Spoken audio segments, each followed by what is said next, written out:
Hello guys, welcome to DXD Tales. So in this video, we will see, what if Issei was the reincarnation of Ichigo the hybrid king? If you enjoy these kinds of stories, don't forget to show us some love by hitting the like button and subscribing to the channel. Your support means the world to us. Now, let's start the story. Chapter 1. Awakening Memories. The autumn wind carried whispers of another life. Issei Hyodo jolted upright in bed, sweat-drenched sheets tangled around his trembling legs. The digital clock's harsh red glow, 3:17 a.m., cut through darkness that seemed unnaturally heavy. His racing heart gradually slowed as fragments of the dream dissolved like morning mist, leaving only disconnect. TED images. A black blade cleaving moonlight, blood-soaked sand stretching to infinity, a white mask cracking beneath his fingers. Third time this week, he muttered, voice raspy with exhaustion. His reflection in the bathroom mirror revealed a stranger. Brown eyes momentarily flashed amber before returning to normal, a trick of the fluorescent lighting, surely. Yet the face staring back felt wrong somehow, as though his features had been subtly rearranged while he slept. Issei splashed cold water against his skin, trying to wash away the disorienting sensation of existing in someone else's body. School would begin in 4 hours. Sleep seemed impossible now. The pre-dawn air bit through his lightweight jacket as Issei wandered Kuo Town's empty streets. Fallen leaves crunched beneath his sneakers, their vibrant reds and golds muted in the gloom. He found himself drawn toward the river, a path he rarely took yet somehow knew intimately.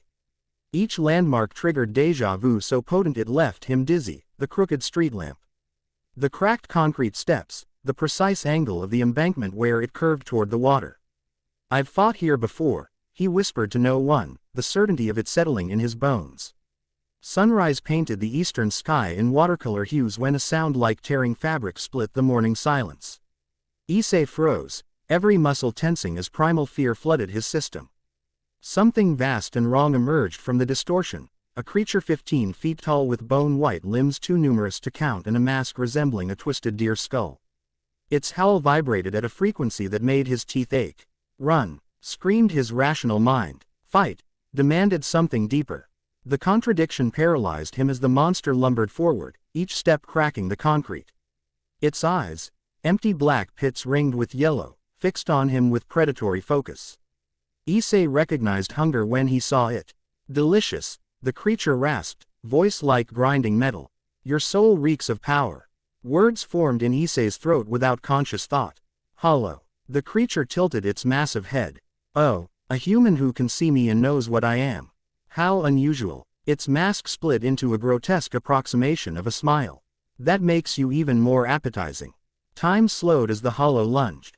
Issei's body moved with muscle memory that wasn't his, executing a perfect sidestep that brought him within striking distance of the creature's flank. His hand reached instinctively for a sword that wasn't there. What? The moment's confusion cost him. A massive limb collided with his torso, launching him into the riverbank with bone-jarring force. Pain exploded across his ribcage. The creature advanced, radiating malevolent satisfaction. "Something different about you," it hissed. "Your soul smells familiar." Blood trickled from Issei's split lip as he struggled to his feet, cursing his weakness. Whatever combat instincts had briefly surfaced were fading, leaving only an Ordina Rai high school student facing certain death. "Damn it," he growled, clenching trembling fists. "I won't die like this." A flash of crimson light erupted from his left arm, not the green glow of his sacred gear, but something else entirely. The pain was excruciating, as though something within him was trying to tear free. Through watering eyes, Issei watched his arm transform, skin peeling away to reveal shifting black energy edged with red. Impossible. The hollow recoiled, its mask contorting in what might have been fear. "That spiritual pressure. You can't be." The energy coalesced into a massive cleaver-like blade with no hilt, wrapped in cloth that writhed like a living thing. Issei stared in bewilderment at the weapon that had materialized from his own flesh, feeling its weight as both foreign and intimately familiar. "Zangetsu," he breathed, the name surfacing from nowhere. Knowledge flooded him. Stance adjustments, grip techniques, attack patterns, all belonging to another life. Issei moved without thinking. his body following patterns carved into muscle memory over centuries of combat. The blade howled through air as he charged, trailing black energy like a comet's tail. The hollow shrieked, multiple limbs lashing out in desperate defense. Issei parried the first, dodged the second, and with a fluid upward slash that felt like muscle memory, cleaved through the third. Purplish ichor sprayed across his uniform. "Who are you?" The creature roared, retreating. The question echoed strangely, as though directed at someone else. Issei's vision blurred, reality overlapping with someone else. For an instant, orange hair fell across his eyes instead of brown. "I don't know anymore," he answered truthfully. With a final desperate lunge, the hollow attacked. Issei met the charge head-on. Blade angled precisely. Steel bit through bone mask as though it were paper, continuing downward in a perfect diagonal slash that split the creature from crown to sternum. It disintegrated into particles of light, its death shriek echoing across the river.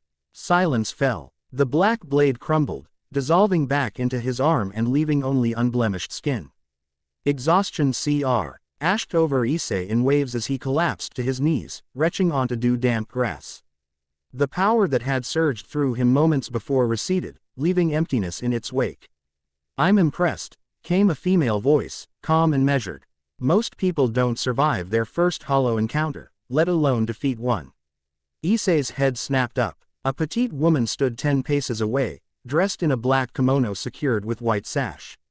Her violet eyes studied him with clinical detachment, though something like confusion flickered beneath the professional mask. Short black hair framed aristocratic features that seemed vaguely familiar. "Who?" "Rukia Kuchiki, 13th Division."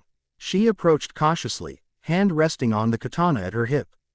"The question is, who are you? Or perhaps more accurately, what are you?" Issei struggled to his feet, wincing as his bruised ribs protested. "Issei Hyodo, high school student. What the hell was that thing? A hollow, a corrupted spirit that devours souls." Her eyes narrowed. "But you already knew that, didn't you? You called it by name before I arrived." Had he? The entire encounter felt dreamlike now, actions taken by someone else using his body. "I don't know what you're talking about." Rukia circled him slowly, spiritual pressure probing his aura-like fingers testing a wound. "You manifested a Zanpakuto, a soul-cutting sword. Impossible for a human, yet your spiritual signature reads as..." She frowned. "It's chaotic. Devil, human, something else entirely." The word, devil, triggered panic as Issei remembered his obligations. "What time is it? I need to get to school." "School?" Rukia looked genuinely perplexed. "You just battled a hollow with a spontaneously manifested Zanpakuto, and you're worried about school." "Rias will notice if I'm absent," Issei muttered, gathering his scattered belongings. Rukia stiffened. "Rias, Grimori, the Devil Princess, my club president." Issei eyed the Soul Reaper warily. "Look, I appreciate the help or whatever, but I didn't help you," Rukia interrupted. "I arrived to find you wielding combat techniques no untrained human should possess." Her hand hadn't moved from her sword. "You're coming with me for questioning." Defiance flared unexpectedly. "Like hell I am." The words felt right in his mouth, though the insolence wasn't characteristic of Issei Hyodo. Something older stirred beneath his consciousness. A sleeping dragon uncoiling. "Don't make this difficult," Rukia warned, though uncertainty colored her tone. Something about him clearly unsettled her. Soul Society protocols regarding anomalies are clear. "I have no quarrel with Soul Society," Issei found himself saying, the unfamiliar terminology flowing naturally. "But I'm not going anywhere." Their standoff was interrupted by the electronic chirp of Issei's phone. He fumbled it from his pocket, never taking his eyes off Rukia. "Hello, Issei." Rias Grimori's voice held equal parts concern and authority. "Where are you?" "I felt a massive spiritual disturbance near the river." "Are you hurt?" "I'm fine," he answered automatically. "That's not what I asked." "What happened?" Issei hesitated, eyes locked with Rukia's. The Soul Reaper's expression had grown increasingly troubled as she studied him. "Some kind of monster attacked me. Called itself a hollow." Rias's sharp intake of breath carried clearly through the connection. "Stay where you are. I'm coming to you. Do not engage with any Soul Society representatives." "Too late for that." "Understood." And Issei, Her voice softened fractionally. I'm glad you're alive. The call ended. Rukia's expression had hardened into marble. So you're Rias Grimori's servant, she said flatly. That complicates matters. I'm her pawn, Issei corrected, unsure why the distinction seemed important. And I need to get back. This isn't over. Rukia stepped backward, maintaining eye contact. Soul Society will want answers about what happened here today. That makes two of us, Issei muttered. A flicker of something, recognition, crossed Rukia's features before she vanished in a blur of movement too fast for his eyes to track.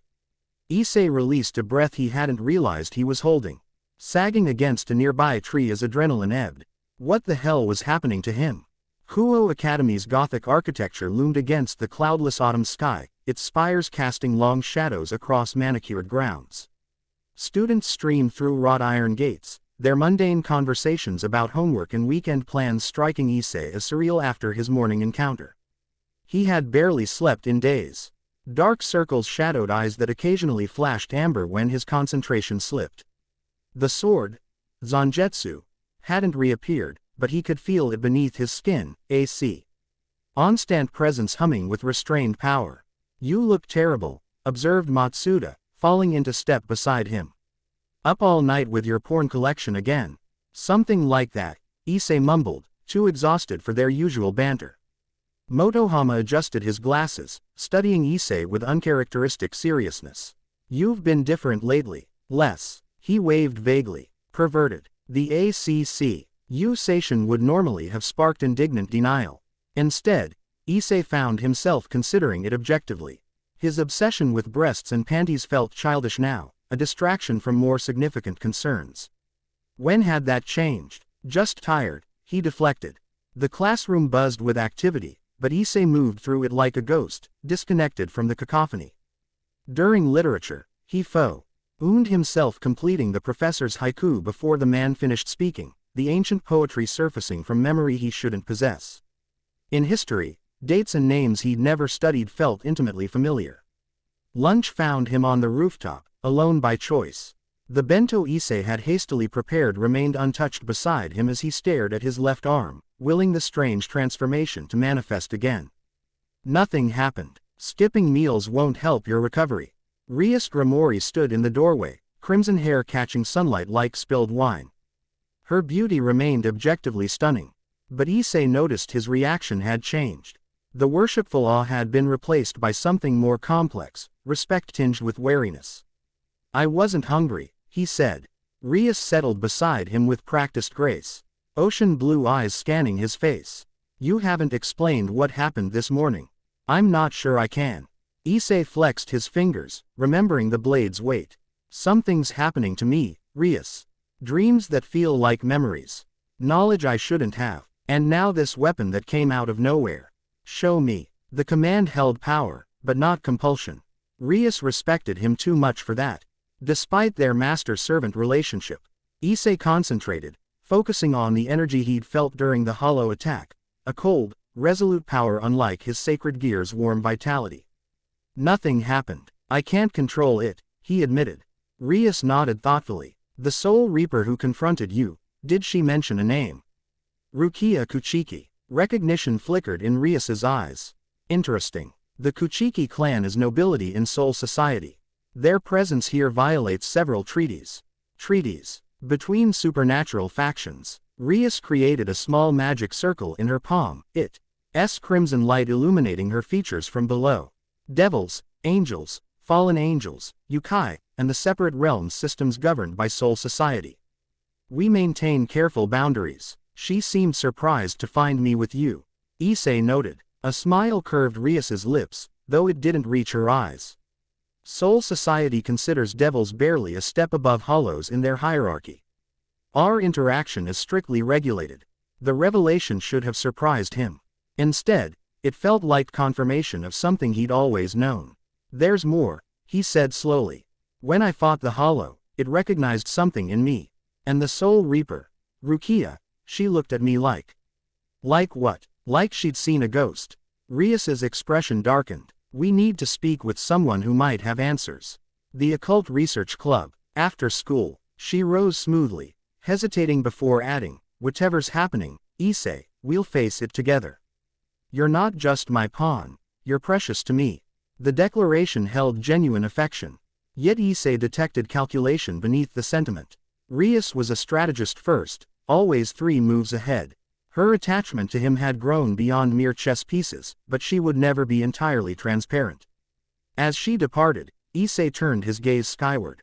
Clouds drifted across azure emptiness, peaceful and oblivious to the supernatural currents flowing beneath mundane reality. For a moment, he envied them their simplicity. The remainder of the school day passed in hazy disconnection. Issei's thoughts kept returning to the hollow, to Rukia Kuchiki's troubled recognition. To the blade that had materialized from his own flesh. By final bell, headache pounded behind his temples, reality seeming to flicker at the edges of his vision. Kuo Academy emptied rapidly as students rushed toward freedom, leaving corridors eerily silent as Issei made his way toward the old school building. Autumn sunlight slanted through dusty windows, painting patterns across worn floorboards that creaked beneath his weight. The Occult Research Club room stood at the hallway's end, its ornate door slightly ajar. Voices drifted outward, Rias's cultured tones, Akino's melodious responses, Kiba's measured cadence. Kaniko's terse monosyllables. Normal, familiar, safe. Why then did Issei hesitate, hand suspended inches from the doorknob? Something prickled at his awareness, a presence both foreign and achingly familiar. He turned slowly, eyes narrowing at the corridor's shadowed end. I know you're there, he called. Stop hiding. Silence stretched for 3 heartbeats before a figure materialized from darkness. Not Rukia this time, but a woman whose presence commanded attention despite her relaxed posture. Dark skin contrasted with vibrant purple hair cropped short around tourish that combined feline grace with predatory intelligence. Her golden eyes studied Issei with unsettling intensity. Interesting, she mused, voice a smoky contralto. Your sensing abilities have improved dramatically for someone who shouldn't possess them at all. Issei's body tensed automatically, combat instincts flooding his system. Another Soul Reaper. The woman's laugh held genuine amusement.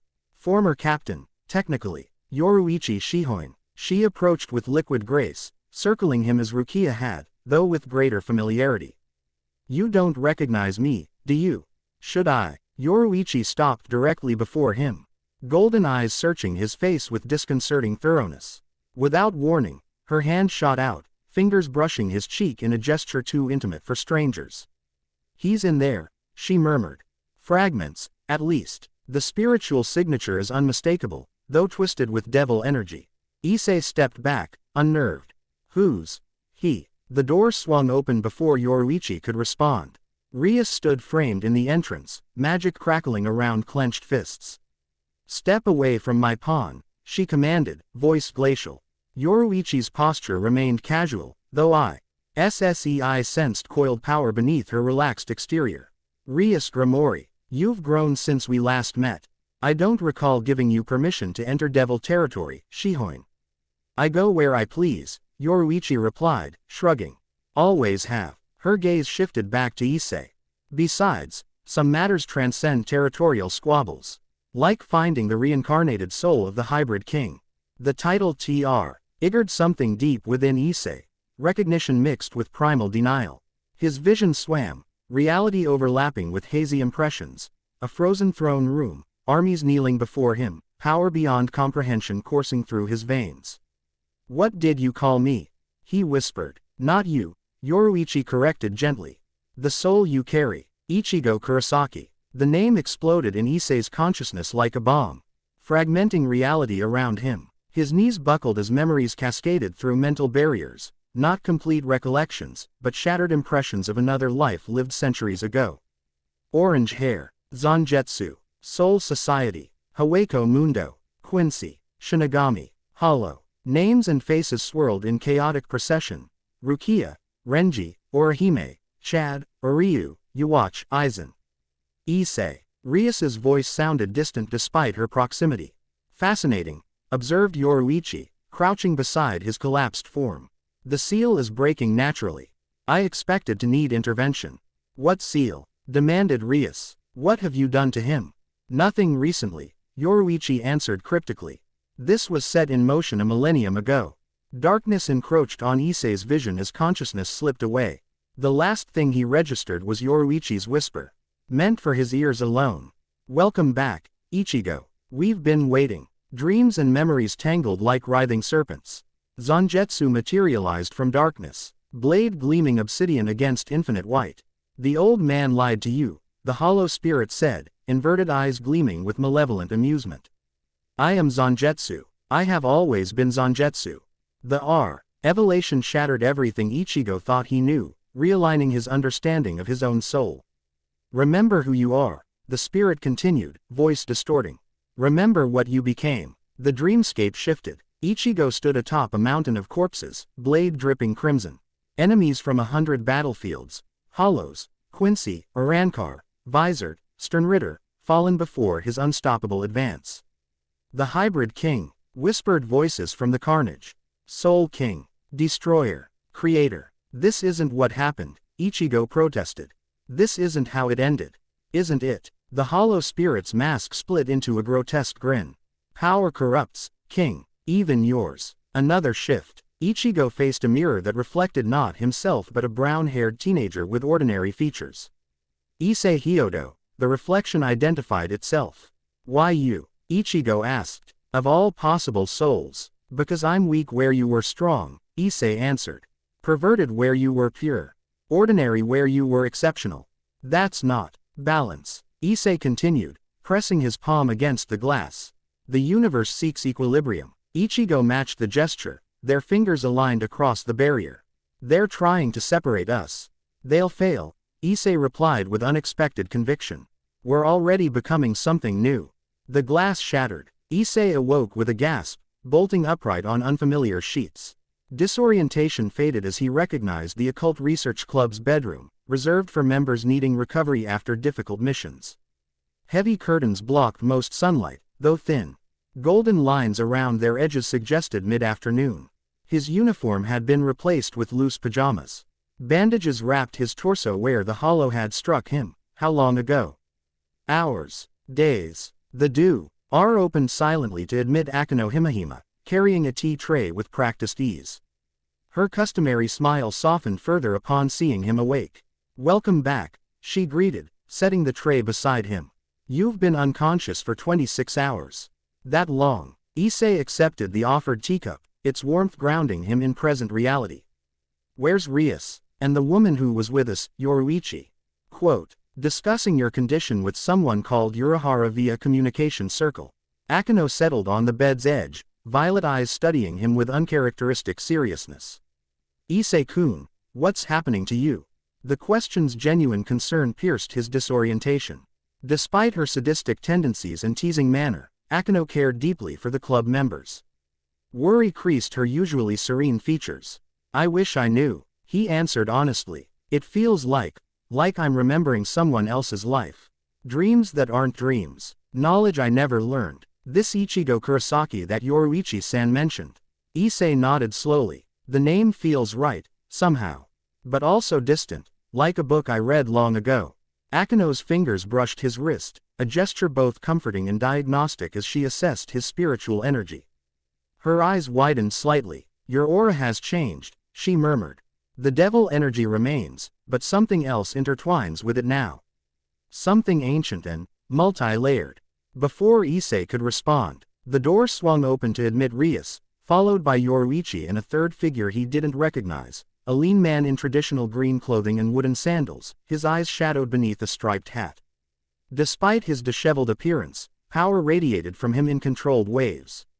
Kazuki Urahara, the man introduced himself with a theatrical bow. Former captain of the 12th Division, current proprietor of a humble candy shop, and occasional meddler in cosmic affairs. His gaze sharpened as it fell on Issei.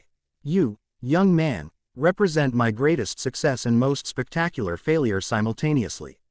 Kazuki, Yoruichi chided softly. Sorry. Urahara waved dismissively, scientific enthusiasm getting ahead of bedside manner. He approached Issei's bedside, analyzing rather than examining. How much do you remember?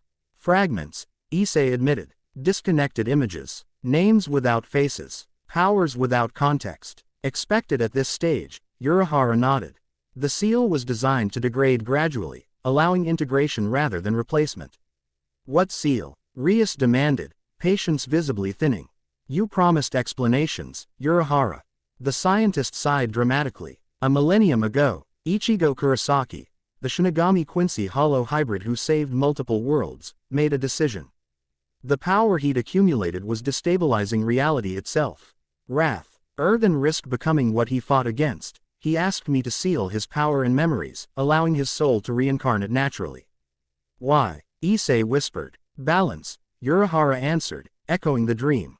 Cosmic equilibrium. Too much power concentrated in one entity threatens the separation between realms.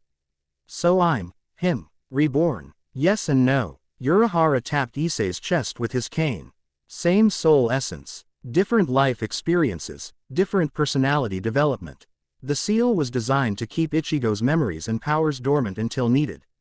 And now they're needed, Rias interjected. Urahara's expression turned grave. The boundaries between worlds are weakening. Something's coming. Something that requires the hybrid king's intervention. The title triggered another memory cascade. Issei clutched his head as images flooded his consciousness. Coronation in a crystal palace, treaties signed in blood, armies bowing before his throne, power beyond comprehension at his fingertips. I was a king, he managed through gritted teeth. The king, Yoruichi corrected softly. The only being ever to unite soul society, Hueco Mundo, and the living world under one authority. The only nay powerful enough to replace the Soul King while maintaining free will. This is absurd, Rias protested. Issei is my pawn, not some reincarnated sovereign. Both statements can be true, Urahara countered mildly. The question is what happens now that the memories are surfacing. Integration is preferable to replacement, but requires stabilization. And if they can't be stabilized? Issei asked quietly. Silence answered more eloquently than words. Urahara finally cleared his throat. Soul fragmentation, personality dissolution. In worst cases, a concentration of uncontrolled power that could destabilize local reality. He explodes, Yoruichi translated bluntly. Taking half of Japan with him. The revelation should have terrified him. Instead, Issei felt strangely calm, as though part of him had always expected this outcome. He studied his left hand, remembering the blade that had manifested there. Can I control it? With training, Urahara nodded. The process has already begun naturally.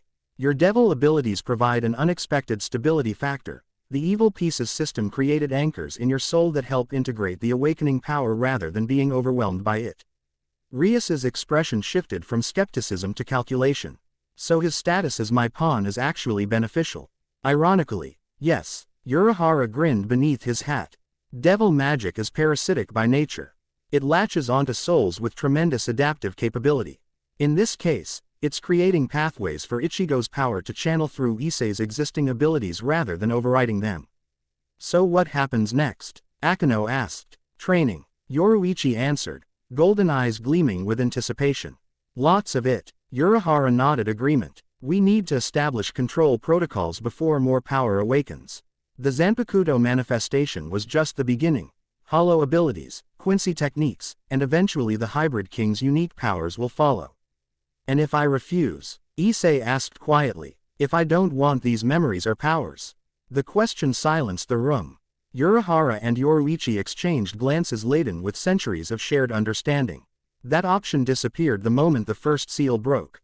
Urahara finally answered. The process has begun.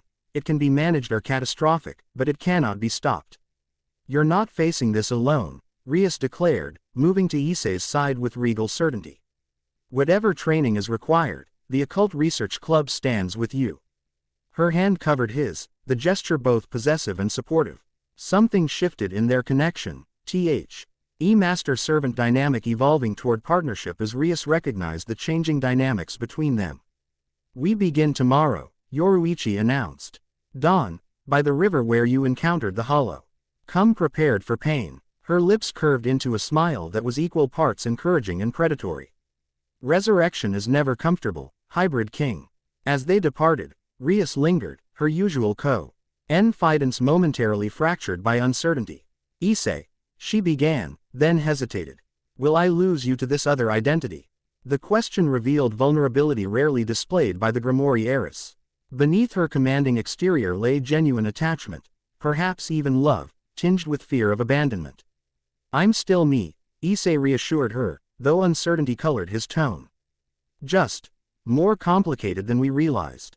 Her smile returned, determination replacing doubt. Then we'll face this together. Rest now, you'll need your strength. Left alone, Issei stared at the ceiling as shadows lengthened across it. Two souls, one body.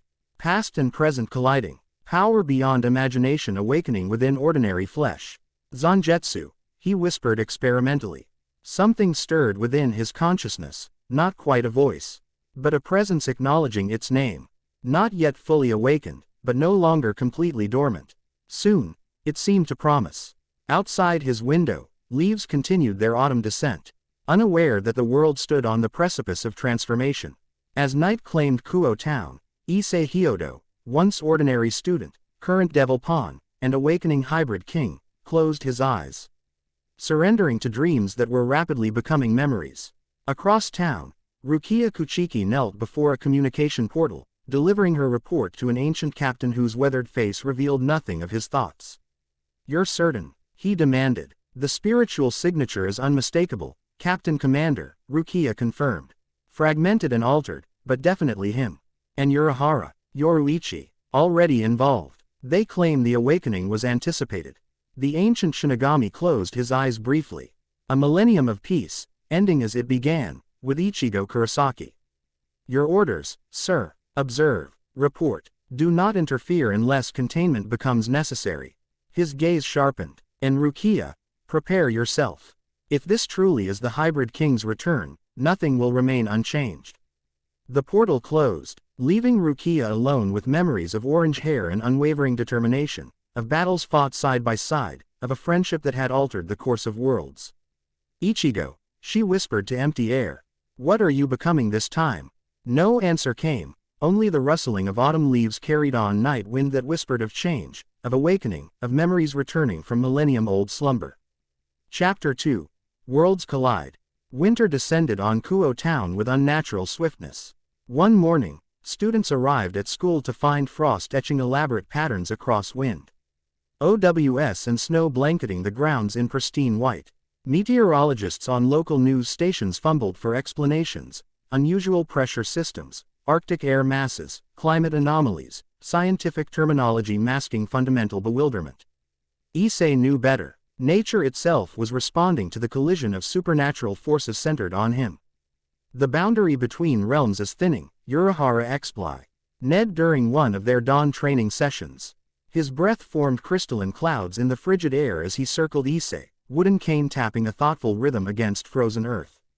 Your awakening. G creates spiritual pressure that warps local reality. Weather patterns are merely the most visible manifestation. 60 days had passed since Issei's first encounter with the Hollow. 60 days of relentless training, fragmentary memories, and escalating supernatural incidents that stretched the Occult Research Club's resources to breaking point. This particular morning found him knee-deep in snow beside the river.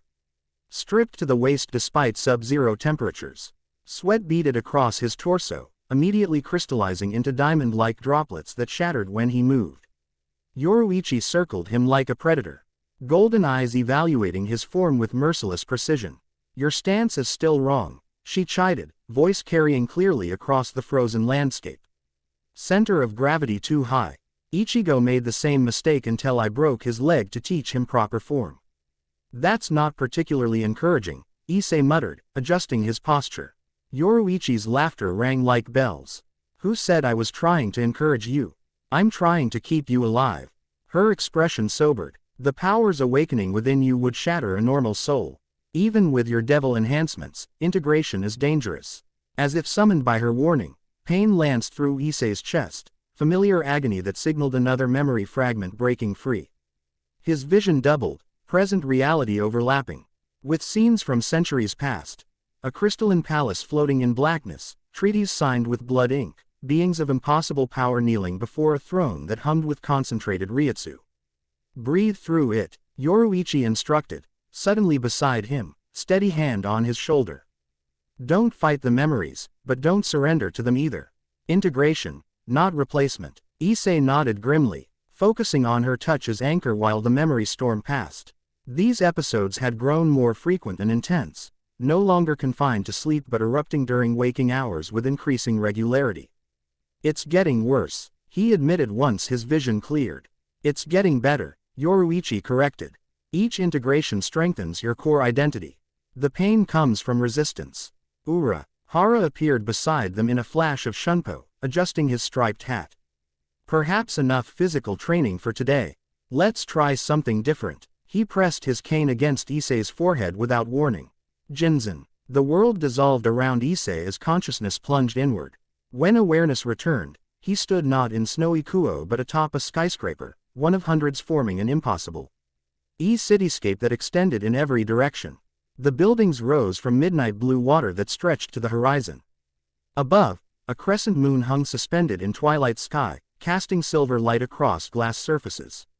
"My inner world," Issei whispered, recognition immediate though he'd never consciously visited this place. "Ours," corrected a voice behind him. Turning, Issei found himself face to face with himself. Or rather, someone who might have been his spiritual twin, same height and build, but with vivid orange hair and amber eyes that glowed with barely restrained power.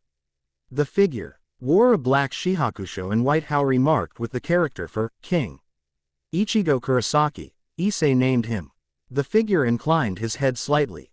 "That's who I was, what I am now." He gestured to encompass both of them. "We're becoming something new, neither fully Ichigo nor completely Issei." Urahara called it integration, a clinical term for spiritual fusion. Ichigo moved to the building's edge, gazing across the cityscape. "This inner world reflects our state. Once, these were sideways skyscrapers, my domain. Your influence has transformed them, adding water, changing angles." Issei joined him, noticing how structures nearest them appeared solid and defined, while those at distance grew increasingly blurred and insubstantial. "The incomplete areas, memories and powers not yet integrated," Ichigo confirmed. "They'll solidify as we continue merging. And when the process completes, we become the hybrid king reborn." Ichigo's expression combined resignation and resolve. "Not as I was, nor as you might have been, but something new forged from both our experiences." The concept should have terrified Issei, losing his identity, merging with an ancient soul. Yet standing beside this fragment of his past incarnation, he felt only rightness, as though recognizing a truth he'd always known but forgotten. "Why were you sealed away?" he asked. "The true reason." Ichigo's gaze turned skyward, toward the crescent moon. "Power corrupts even the purest souls. I began as a substitute Shinigami fighting to protect friends. Ended as a being capable of rewriting reality itself." His lips twisted in bitter smile. "When gods look at you as their equal, you've gone too far. So you chose to be reborn. To start over." "I chose balance." Ichigo's hand closed into fist. "But something's disrupting that balance now, something that requires what we're becoming." The threat Urahara mentioned. Before Ichigo could answer, the inner world shuddered violently. Buildings trembled, water rippling with concentric waves expanding outward from directly beneath them. Ichigo's expression sharpened with alarm. "We're under attack," he stated flatly. "External threat, powerful enough to penetrate meditation barriers." Reality fractured around them, the inner world disintegrating like shattered glass. Issei felt himself hurled violently upward, consciousness returning to physical form with jarring abruptness. He opened his eyes to chaos. The peaceful riverside training ground had transformed into battleground. Ice shattered beneath impact craters, snow vaporizing into steam sea. Clouds that reduced visibility to mere feet. Through swirling mist, Issei glimpsed Yoruichi engaged with multiple shadowed figures, her movements too swift for human perception as she dispatched attackers with brutal efficiency. Urahara stood protectively before Issei, Benihime released from cane form into elegant crimson blade that hummed with restrained power.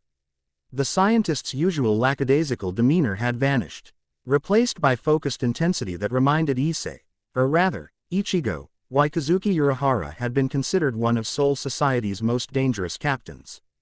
Awake at last, Urahara noted without turning. "Can you stand?" Quote. Issei pushed himself upright, realizing he'd been thrown several meters from where meditation began. Blood trickled from his nose, spiritual feedback from forcible extraction from Jinzen state. "What's happening?" "Assassination attempt," Urahara replied with inappropriate cheerfulness. Rather sophisticated one, actually. Multiple strike teams, coordinated spiritual pressure suppression, anti-teleportation barriers. He sounded almost admiring. Someone very much wants you dead before full awakening. The revelation should have frightened Issei. Instead, familiar battle calm descended. Not the berserk rage of dragon power, but cold tactical assessment that analyzed threats with dispassionate precision.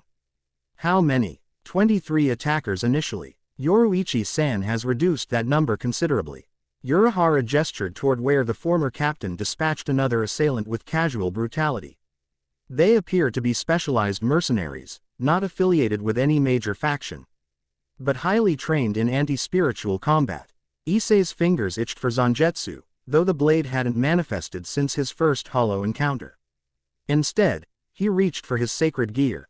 Feeling Didrag's power respond sluggishly, another complication of his ongoing spiritual transformation. Boost. The familiar emerald gauntlet materialized over his left arm, though its appearance had subtly changed. Black energy threaded through traditional red, pulsing with power that felt simultaneously alien and intimately familiar.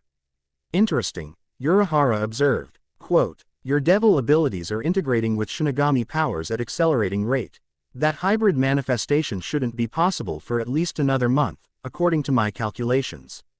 Less theorizing, more fighting, Yoruichi called. Dispatching another attacker with casual brutality. She blurred into existence beside them, barely winded despite having eliminated over a dozen opponents. They've called reinforcements. We need to move. Too late. The air split with sound like tearing fabric as spatial barriers fractured. Through dimensional gaps poured more attackers, masked figures in form. Fitting black combat gear emblazoned with no insignia or identification. They moved with inhuman grace, wielding weapons that hummed with suppression magic designed specifically to counter Shinigami abilities. Anti-Soul Society technology, Urahara noted with professional interest. Quite sophisticated. Someone's been studying forbidden archives. Someone with access, Yoruichi added grimly. Bah. CK to back with her oldest friend as attackers encircled them. Internal conspiracy. Presumably. Urahara sighed dramatically. So troublesome. And here I thought retirement would be peaceful. Despite their banter, Issei recognized genuine concern beneath affected nonchalance. These attackers knew exactly who they faced, and had come prepared with specific countermeasures. Combat erupted with explosive violence. Yoruichi became living lightning, her flash step reduced to golden afterimages as she systematically dismantled opponents with precision strikes targeting neural clusters. Urahara's bladework transformed scientific principle into lethal artistry, Benihim's crimson edge leaving geometric patterns of destruction through enemy ranks. Issei found himself facing 3 attackers simultaneously. Their coordinated assault demonstrated extensive training, movements synchronized to exploit weaknesses and prevent effective counterattack.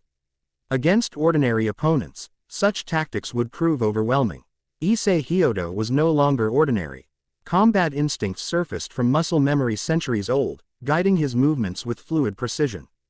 Where boosted gear once provided raw power without finesse, now Ichigo's battle experience channeled that strength with devastating efficiency. Your stance has improved dramatically, Yoruichi noted with approval as she eliminated another attacker nearby.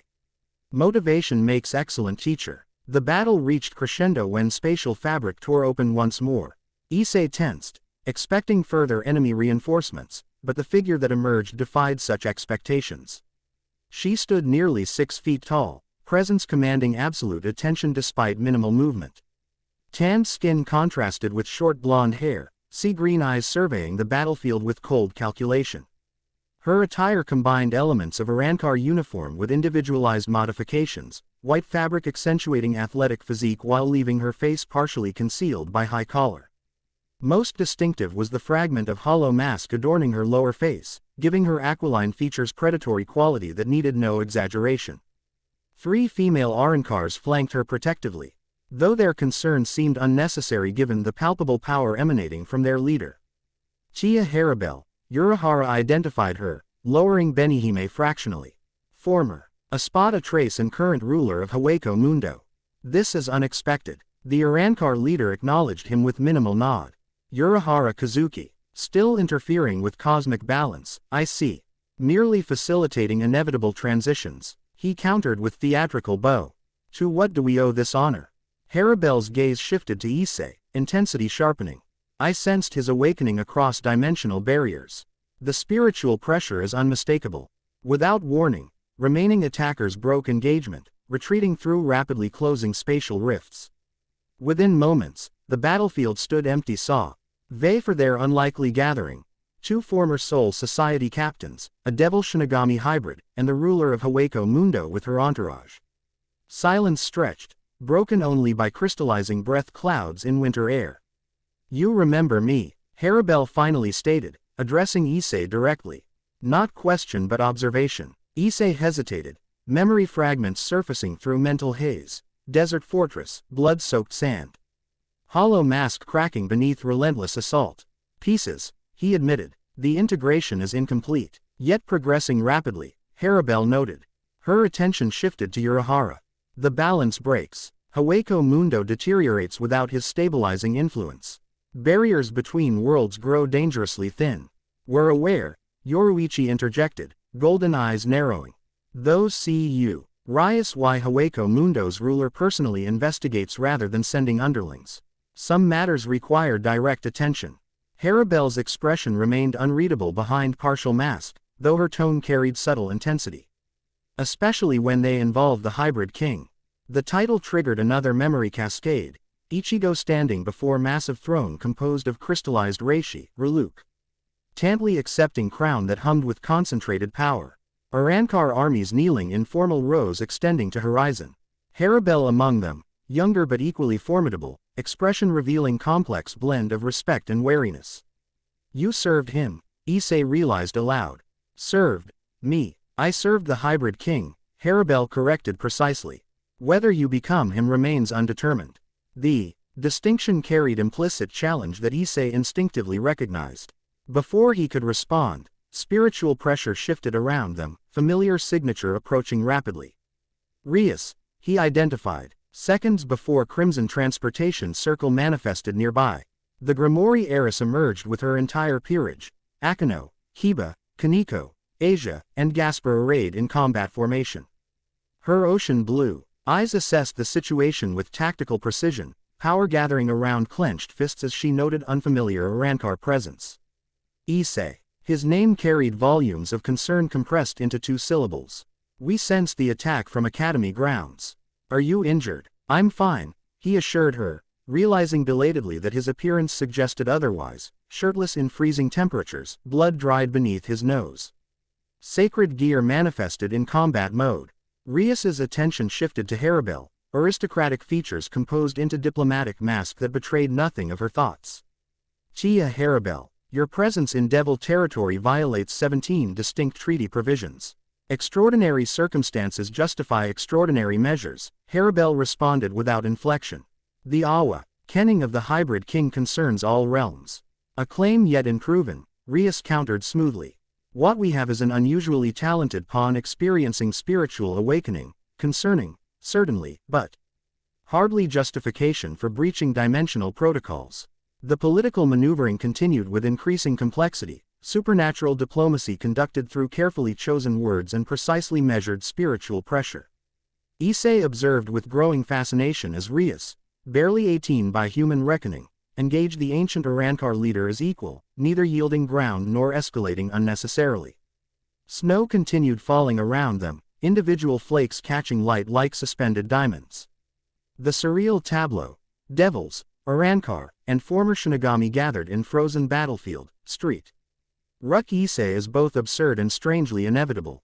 Enough, he finally interrupted, voice carrying authority that surprised even himself. This posturing solves nothing. If Hawako Mundo deteriorates as you claim, we need information. Not diplomatic standoff. Silence followed his declaration. Rias's expression reflected surprise mingled with something else. Recognition, perhaps, of the person he was becoming. Harabel studied him with renewed intensity, sea green eyes calculating. The hybrid king spoke thus, she finally acknowledged. Direct, impatient with protocol, focused on solutions rather than appearances.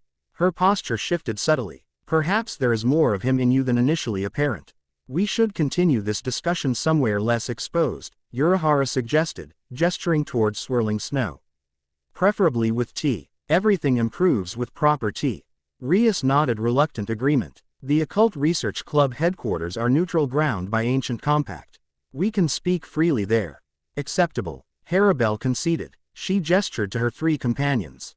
My fracken remain with me. Of course. Rias's smile didn't reach her eyes. We would expect nothing less. The Occult Research Club room had never seemed smaller than when occupied by representatives from multiple supernatural factions. Victorian furniture designed for human proportions accommodated the gathering awkwardly, creating visual incongruity that might have amused Issei under different circumstances. Rias presided from behind her desk, aristocratic posture projecting authority despite youth. Akano stood at her right hand, traditional Miko attire reinforcing her role as both priestess and queen. The remaining peerage members positioned themselves strategically throughout the room, Kiba near the entrance, Kaneko by the window, Asia beside Issei, Gasper half hidden behind drapery. Harabel had claimed a corner position offering clear sightlines to all exits, her fracken arrayed protectively around her. The 3 female Arankar, Apache, Mila Rose, and Sung Sun, as they'd been introduced, maintained constant vigilance, their predatory attention shifting between Devil Peerage members with barely concealed hostility. Urahara and Yoruichi occupied central position, their relaxed demeanors belying tactical awareness of every power dynamic in the crowded space. Tension stretched between factions like invisible filament, ready to snap into violence at slightest provocation. Only Urahara seemed genuinely at ease, sipping tea with appreciative hums while others merely held cups as props in ongoing power display. To business, Rias began formally. These attacks on my pawn represent significant treaty violation. I require explanation before considering further cooperation. I have no knowledge of these attackers. Harabel stated flatly. Hueco Mundo does not employ mercenaries. They utilized specialized anti-spiritual weaponry, Urahara added helpfully. Design signatures suggest Soul Society origins. Though significantly modified, this revelation heightened tension further. Yoruichi's expression darkened with suspicion. Rogue Shinigami involvement, or sanctioned operation, unclear. Urahara shrugged. Though technology suggests access to restricted archives, internal conspiracy seems most probable.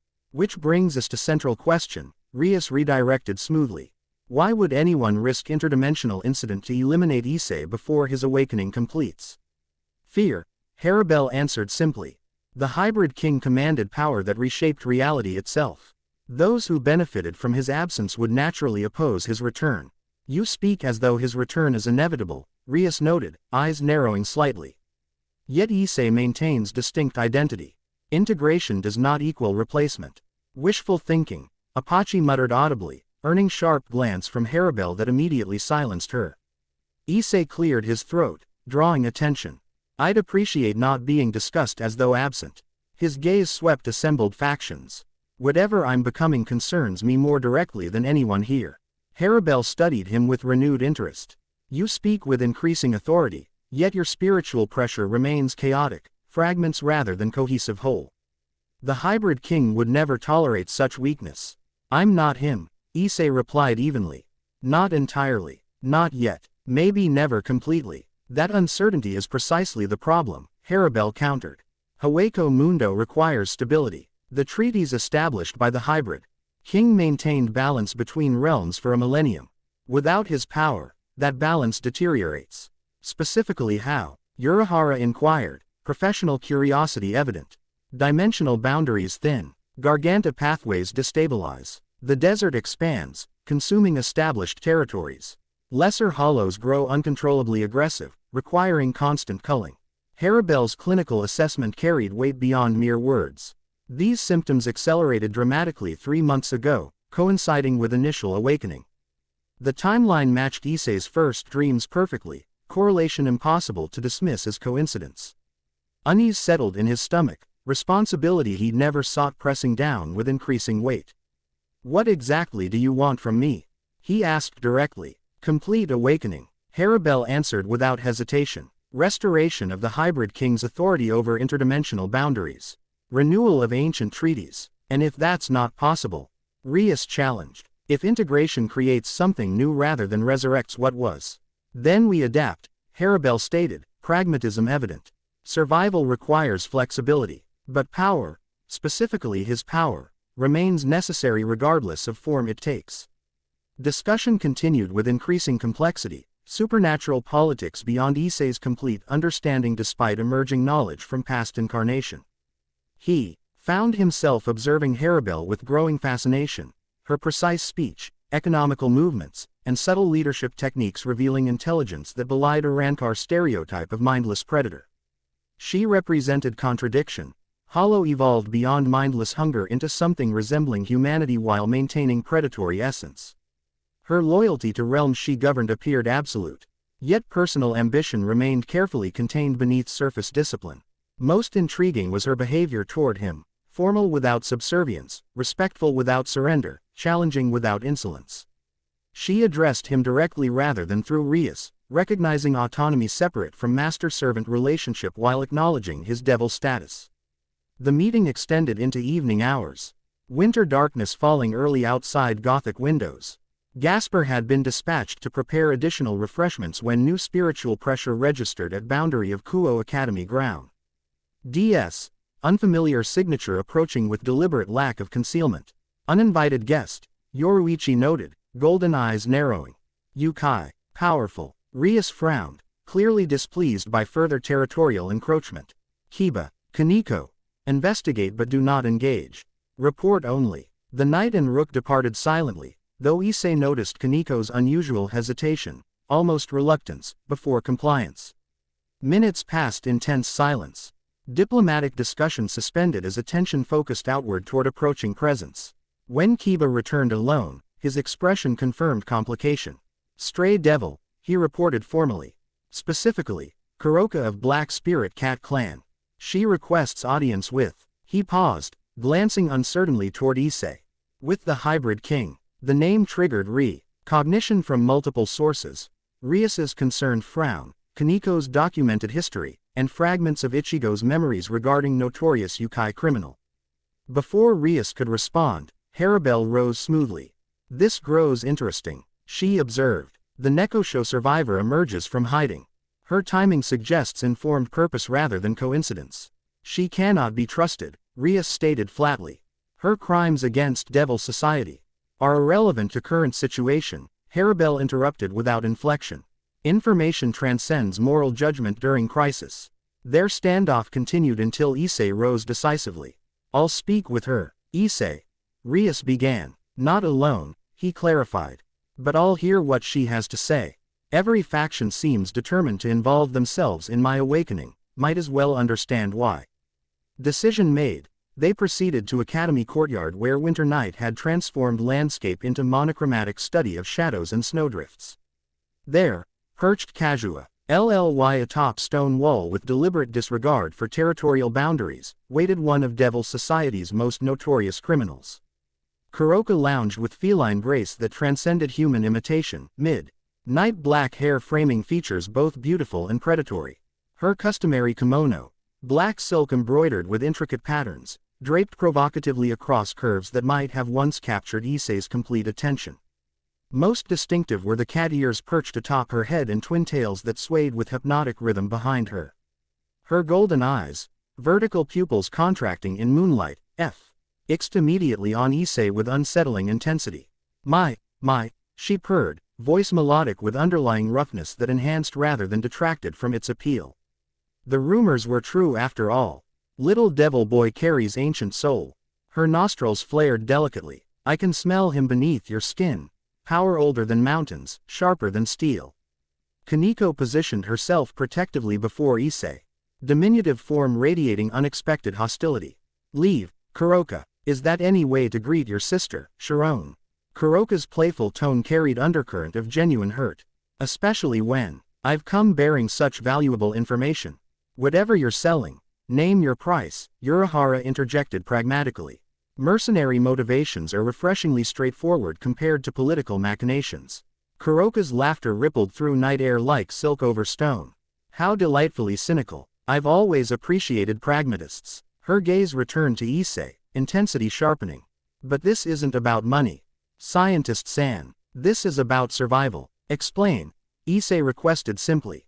Something in his tone, perhaps echo of authority from previous incarnation, visibly affected Kuroka. Her playful demeanor receded fractionally, revealing calculation beneath. The underworld buzzes with whispers, she began, voice lower and more serious. Someone offers obscene bounties for specif. I see items, fragments of spiritually significant artifacts scattered across realms. Black market dealers call them King's Tears, crystallized Ryutsu allegedly from the hybrid king himself. Urahara and Yoruichi exchanged alarmed glances. The seal components, Yoruichi breathed. They shouldn't be detectable, let alone collectible. Unless someone possesses specific knowledge of their creation, Urahara finished grimly. Someone who participated in original sealing ritual. That limits suspects considerably, Yoruichi noted, golden eyes narrowing with suspicion. Considering most participants are dead. Inconvenient details. Kuroka shrugged dismissively. What matters is that someone powerful collects these fragments with clear purpose, reassembling what was broken. To what end? Rias demanded. 3 possibilities. Urahara answered before Kuroka could respond.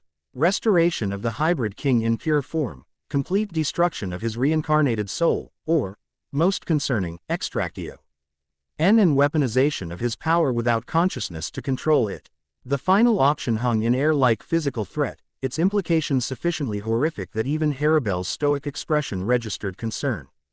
Pure power without conscience or constraint, she stated flatly. Reality itself would unravel. Precisely why I graciously bring this information, Kuroka added, stretching languidly. Self-preservation being rather high on my priority list. What do you want in exchange? Issei asked directly. Kuroka smiled, revealing canines slightly too sharp for human dentition. Protection. Naturally. Whoever orchestrates this collection process eliminates intermediaries once they've served their purpose. Her gaze slid toward Kaneko. And perhaps opportunity to reconnect with estranged family. Kaneko stiffened visibly but remained silent, conflict evident in rigid posture. You know where these fragments are being taken? Haribel inquired. Better. Kuroka's smile widened. I know when and where the next one will be collected. 3 days hence, abandoned shrine in mountains north of here. She leapt gracefully from wall, landing without sound despite considerable height. Consider my information down payment on future arrangement. I'll return tomorrow to discuss terms more, privately. Her gaze lingered on Issei with unmistakable implication before she vanished into darkness, leaving only footprints in snow to mark her presence. Silence fell over assembled group, supernatural representatives processing implications of this new development. Eventually Urahara sighed dramatically. Well, this complicates my actuarial tables considerably, he observed. Collection of seal fragments suggests orchestrated rather than organic awakening, someone attempting to control or weaponize the process. Can you verify her information? Rias asked. Easily, Yoruichi confirmed. I'll track her, determine credibility. I'll access Soul Society archives, Urahara added. Remotely. Of course. No need for official visitation paperwork. His innocent expression fooled no one. Hueco Mundo will be searched for similar collection activities, Haribel stated. My Fracken WILL coordinate with your forces if verification confirms shared threat. Rias nodded reluctant agreement, political necessity overriding territorial concerns. The Occult Research Club will continue protecting Issei during awakening process. Additionally, we'll investigate Devil World connections to these, King's Tears. Their impromptu alliance formed with surprising ease, common threat temporarily superseding factional differences. As meeting concluded and representatives departed through respective dimensional portals, Issei found himself standing alone in snowfall, contemplating implication. Of becoming cosmic linchpin around which supernatural politics revolved.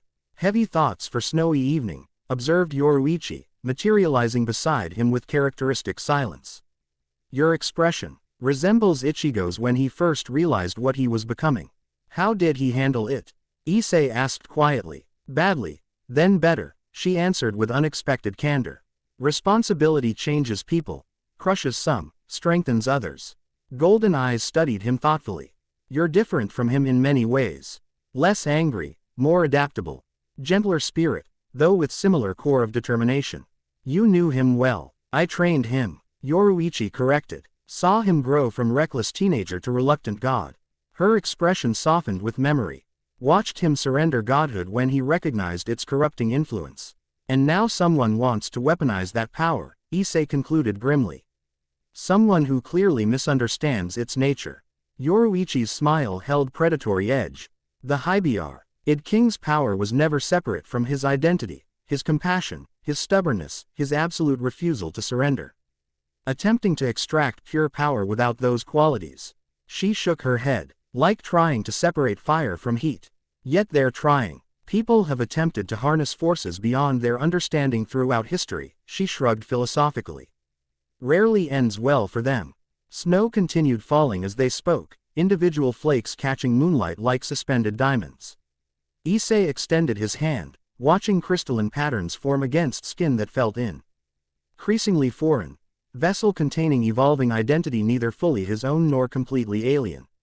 Will I disappear when integration completes? He asked, voicing fear that had grown alongside awakening memories. Yoruichi considered the question with seriousness it deserved.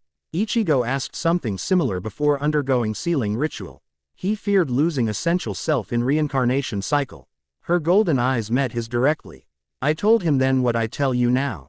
Identity isn't fixed point but flowing river.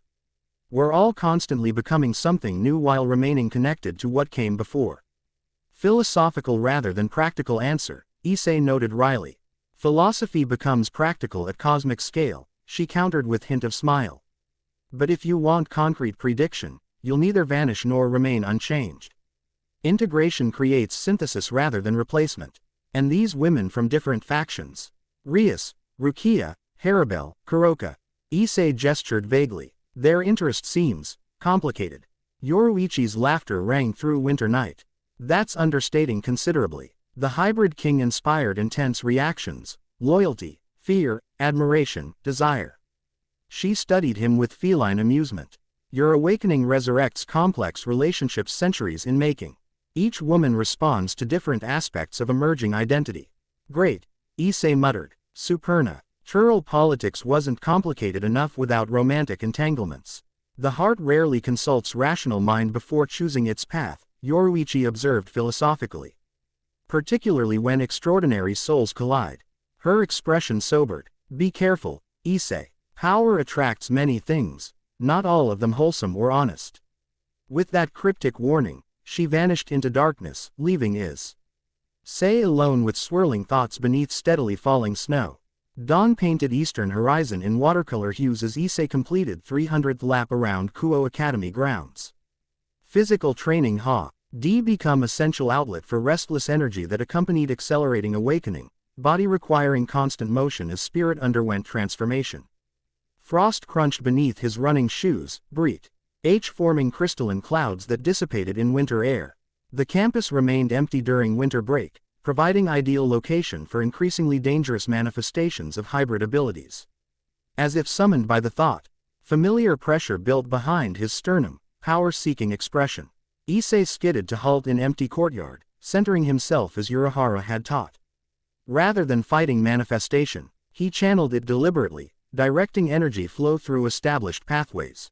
Black energy erupted from his outstretched hand, coalescing into familiar cleaver-shaped blade. Zanjetsu's weight settled comfortably in his grip, spiritual pressure humming through connection between wielder and Zanpakuto.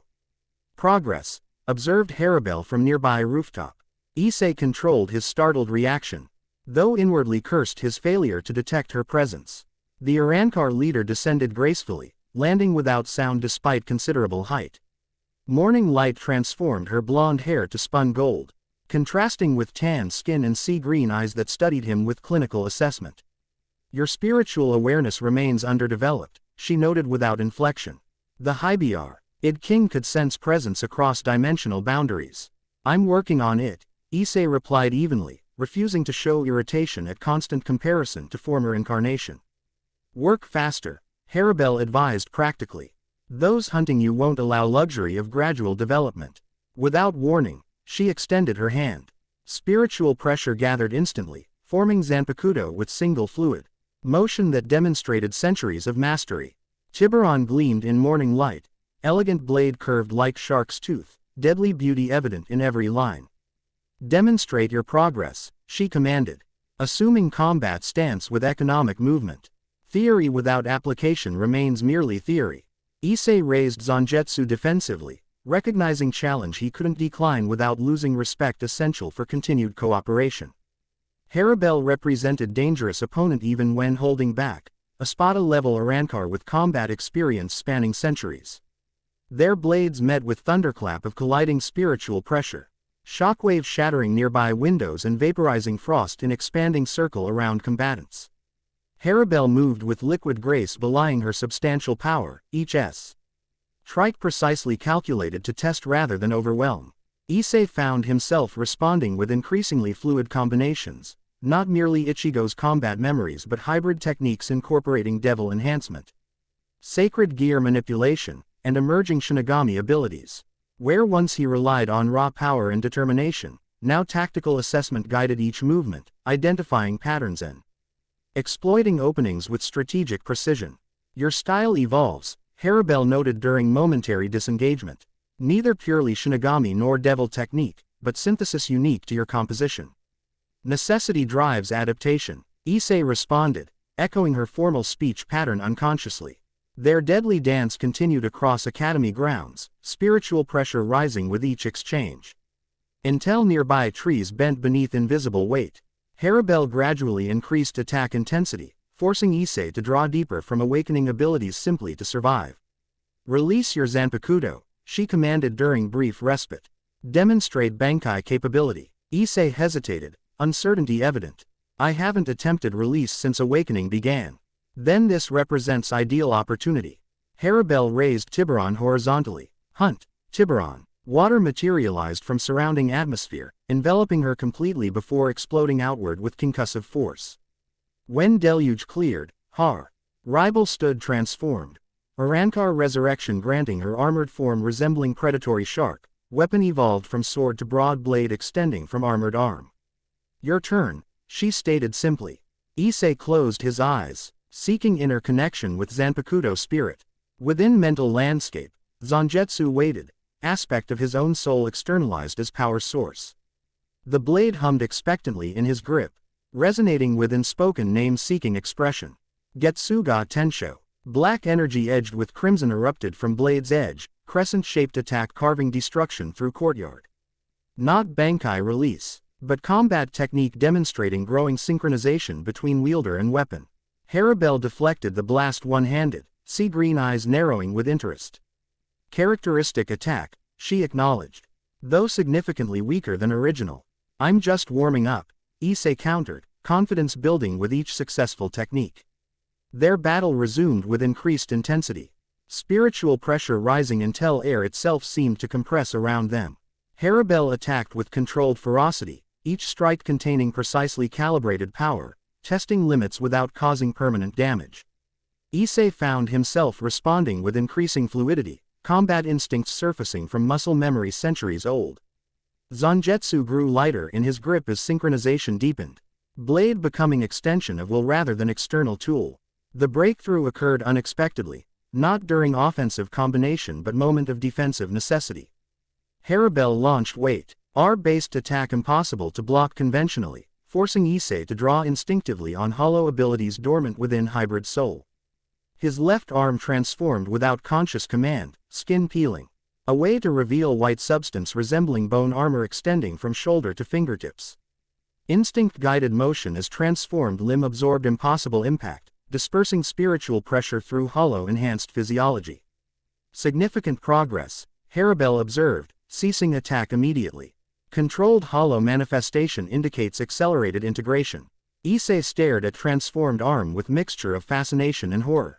White material resembling bleached bone-covered normal skin from shoulder to fingertips, red markings following contours of musculature beneath. Despite alien appearance, the appendage felt natural, responding to his commands with greater strength and sensitivity than human equivalent. This is hollow transformation, Haribel confirmed. Specifically, controlled manifestation rather than berserk possession. The hybrid king mastered this ability completely, eventually manifesting or suppressing hollow aspects at will.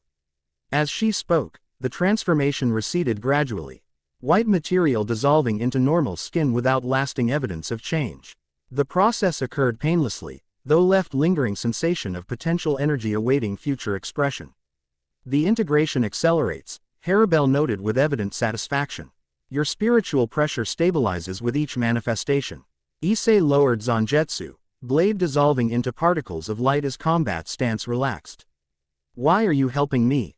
Beyond political necessity or realm stability, personally, why invest effort in my development? The question appeared to surprise Haribel. Though her expression remained largely unreadable behind partial mask, she considered silently before responding with characteristic precision. The hybrid king earned my loyalty through actions rather than demands. She finally stated. He treated Arrancar as people rather than monsters when all others saw only hollow aspects. He defended Hueco Mundo from external threats without claiming dominion. He established peace treaty that recognized our right to exist. Loyalty to memory, Issei summarized. Initially, Haribel acknowledged, but your actions increasingly reflect his essential character, determination without cruelty, power without corruption, authority without tyranny. Sea green eyes studied him with intensity that transcended clinical assessment. You are becoming someone worth following again. The admission carried weight beyond mere words, Arrancar rarely expressing such sentiments, particularly those of a Spada rank whose existence centered on pragmatic survival rather than emotional attachment. Before Issei could formulate response, familiar presence registered at boundary of his expanding spiritual awareness. We have company, he noted, turning toward Akadem. Y entrance where transportation circle materialized with crimson glow. Rias emerged with characteristic grace, school uniform replaced by casual winter attire that somehow enhanced rather than diminished her regal bearing. Ocean blue eyes narrowed slightly upon observing Issei and Haribel alone together, though aristocratic features revealed nothing of her thoughts. Training begins early, she observed neutrally. Combat assessment, Haribel corrected without inflection, evaluating integration progress through practical application. Without notification or supervision, Rias noted, dissap. Proval evident beneath diplomatic veneer. On devil territory, time constraints necessitate efficiency, Haribel responded. Awakening accelerates beyond predicted parameters. Their verbal sparring continued with increasing complexity. Supernatural politics conducted through carefully measured words and precisely controlled spiritual pressure. Issei observed with growing fascination as Fundame. Entirely different beings, Devil Princess and Arrancar Queen, engaged in power negotiation with him as central subject. Rias Grimori represented everything her aristocratic upbringing intended: cultured, strategic, commanding. Her genuine concern for peerage members tempered natural political calculation, creating leader who balanced pragmatism with compassion. Her attachment to Issei had evolved beyond master-servant dynamic into something more complex. Protective possessiveness mingled with growing recognition of his changing status. By contrast, Tia Haribel embodied evolutionary triumph over pre-mal nature. Hollow evolved beyond mindless consumption into being capable of loyalty, strategy, and leadership. Her interest in Issei combined political necessity with personal assessment, evaluating his worthiness as both power source and potential leader. Their fundamental conflict centered not merely on territorial jurisdiction but competing visions of what Issei should become, devil aligned with underworld politics versus hybrid sovereign transcending factional boundaries. Ladies, Issei finally interrupted, voice carrying unexpected authority. While I appreciate concern from both sides, perhaps discussion could include subject under debate. Both women turned toward him with expressions reflecting surprise at intervention, followed by recognition that such assertion represented precise the development each encouraged through different methods. Of course, Rias recovered smoothly, diplomatic mask settling into place. We've confirmed Kuroka's information regarding King's Tears collection. Soul Society archives indicate these fragments contain portions of the original sealing ritual components. Someone reconstructs the seal, Haribel questioned sharply, or attempts extraction without proper safeguards. Rias corrected. Either represents significant threat requiring coordinated response. The mountain shrine, Issei prompted. Under surveillance, Rias confirmed. Iba maintains perimeter observation while Akano prepares magical countermeasures. The exchange occurs tomorrow night. new moon providing optimal darkness for clandestine activity. We intercept, Haribel stated flatly. Capture involved parties for interrogation. Carefully, Rias emphasized. These fragments contain concentrated spiritual energy. Damaged improperly, they could trigger localized reality distortion. Their tactical discussion continued with surprising synchronization, factional representatives temporarily setting aside political differences in face of common threat. Issei contributed where appropriate, but primarily observed this unexpected cooperation with growing appreciation for diplomatic complexity underlying supernatural world. Planning session concluded with agreed strategy, coordinated surveillance followed by precision interception designed to capture rather than eliminate targets. As Haribel departed to brief her Fracken, Issei found himself alone with Rias for first time in several days.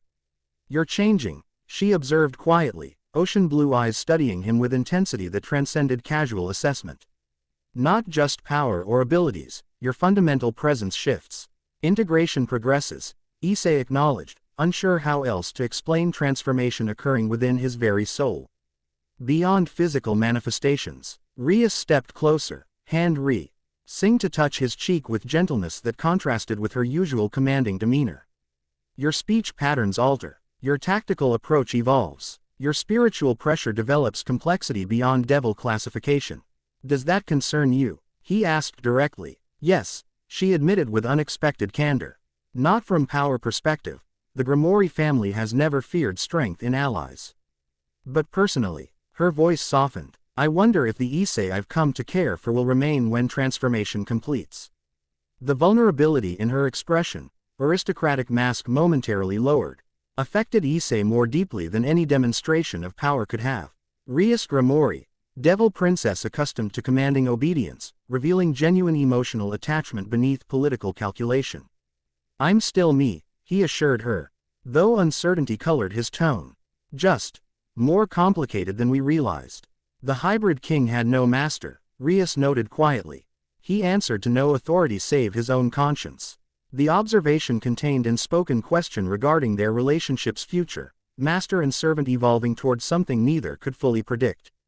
Before Issei could formulate response, familiar spiritual pressure registered at boundary of his awareness. "Someone approaches," he noted, turning toward academy entrance where slender figure materialized from morning mist. Rukia Kuchiki advanced with characteristic grace, Shinigami uniform replaced by Gigai wearing modern winter attire that somehow enhanced rather than diminished her aristocratic bearing. Vile. Eyes assessed the situation with tactical precision, narrowing slightly upon observing Issei and Rias together. Interrupting, she inquired neutrally. "Not at all," Rias responded with diplomatic smile that didn't reach her eyes. "What brings Soul Society's representative to Devil territory without prior notification?" "Information relevant to current situation," Rukia answered precisely, turning toward Issei. "Central 46 has officially acknowledged interdimensional disturbances centered on Kuo Town. Captain Commander requests verification of specific hypothesis regarding their cause. The Hybrid King's awakening," Issei surmised. Rukia nodded once, expression revealing nothing of her thoughts. Soul Society archives contain detailed records of the original sealing ritual. If someone attempts to reconstruct or reverse that process without proper safeguards, reality distortion, Rias finished grimly. "Consistent with our intelligence regarding collection of ritual fragments. We've confirmed target location," Issei added. "Interception plan for tomorrow night during scheduled exchange." Rukia's expression shifted subtly, surprise at being provided sensitive information without negotiation. "Soul Society offers assistance with containment protocols. These fragments represent significant hazard if improperly handled. Coordination between factions grows increasingly necessary." Rias acknowledged reluctantly. "We accept your assistance under strict operational parameters." Their discussion continued with growing complexity as Rukia integrated into existing tactical framework. Issei observed with fascination as Rias and Rukia, Devil Princess and Shinigami Noble, engaged in delicate power negotiation beneath veneer of cooperation. Both women possessed aristocratic upbringing evident in formal speech patterns and precise diplomatic maneuvering, yet fundamental differences in worldview created subtle friction beneath surface courtesy. More intriguing was Rukia's behavior toward him. formal without coldness, respectful without subservience, familiar without presumption. She addressed him directly rather than through Rias, recognizing autonomy separate from Moss. Chair-servant relationship while acknowledging his evolving status. Memory fragments surfaced as she spoke. Moonlit night, first meeting, sword through chest transferring power that changed destiny. Scent. Yuri's old friendship forged through shared battles and mutual respect. Complex emotions neither fully romantic nor purely platonic, relationship defying simple classification. Issei found himself responding to these emerging memories with increasing clarity, integrating past connections with present circumstances. His interactions with Rukia evolved beyond awkward uncertainty toward comfortable familiarity tinged with unspoken history, recognition without complete recollection. Planning concluded with agreed strategy incorporating Soul Society resources alongside existing coalition. As Rukia departed to establish communication links with her division, Issei noticed Rias watching him with thoughtful expression. Another complication, she observed neutrally. Necessary ally, he countered. That's not what I meant. Rias's ocean blue eyes held knowing light. Your interaction with Kuchiki carries weight of shared history. The way you respond to her differs fundamentally from your behavior toward other Shinigami. Issei hesitated, uncertain how to explain relationship he himself only partially remembered. Rukia was important to Ichigo. First Shinigami he encountered, catalyst for power awakening.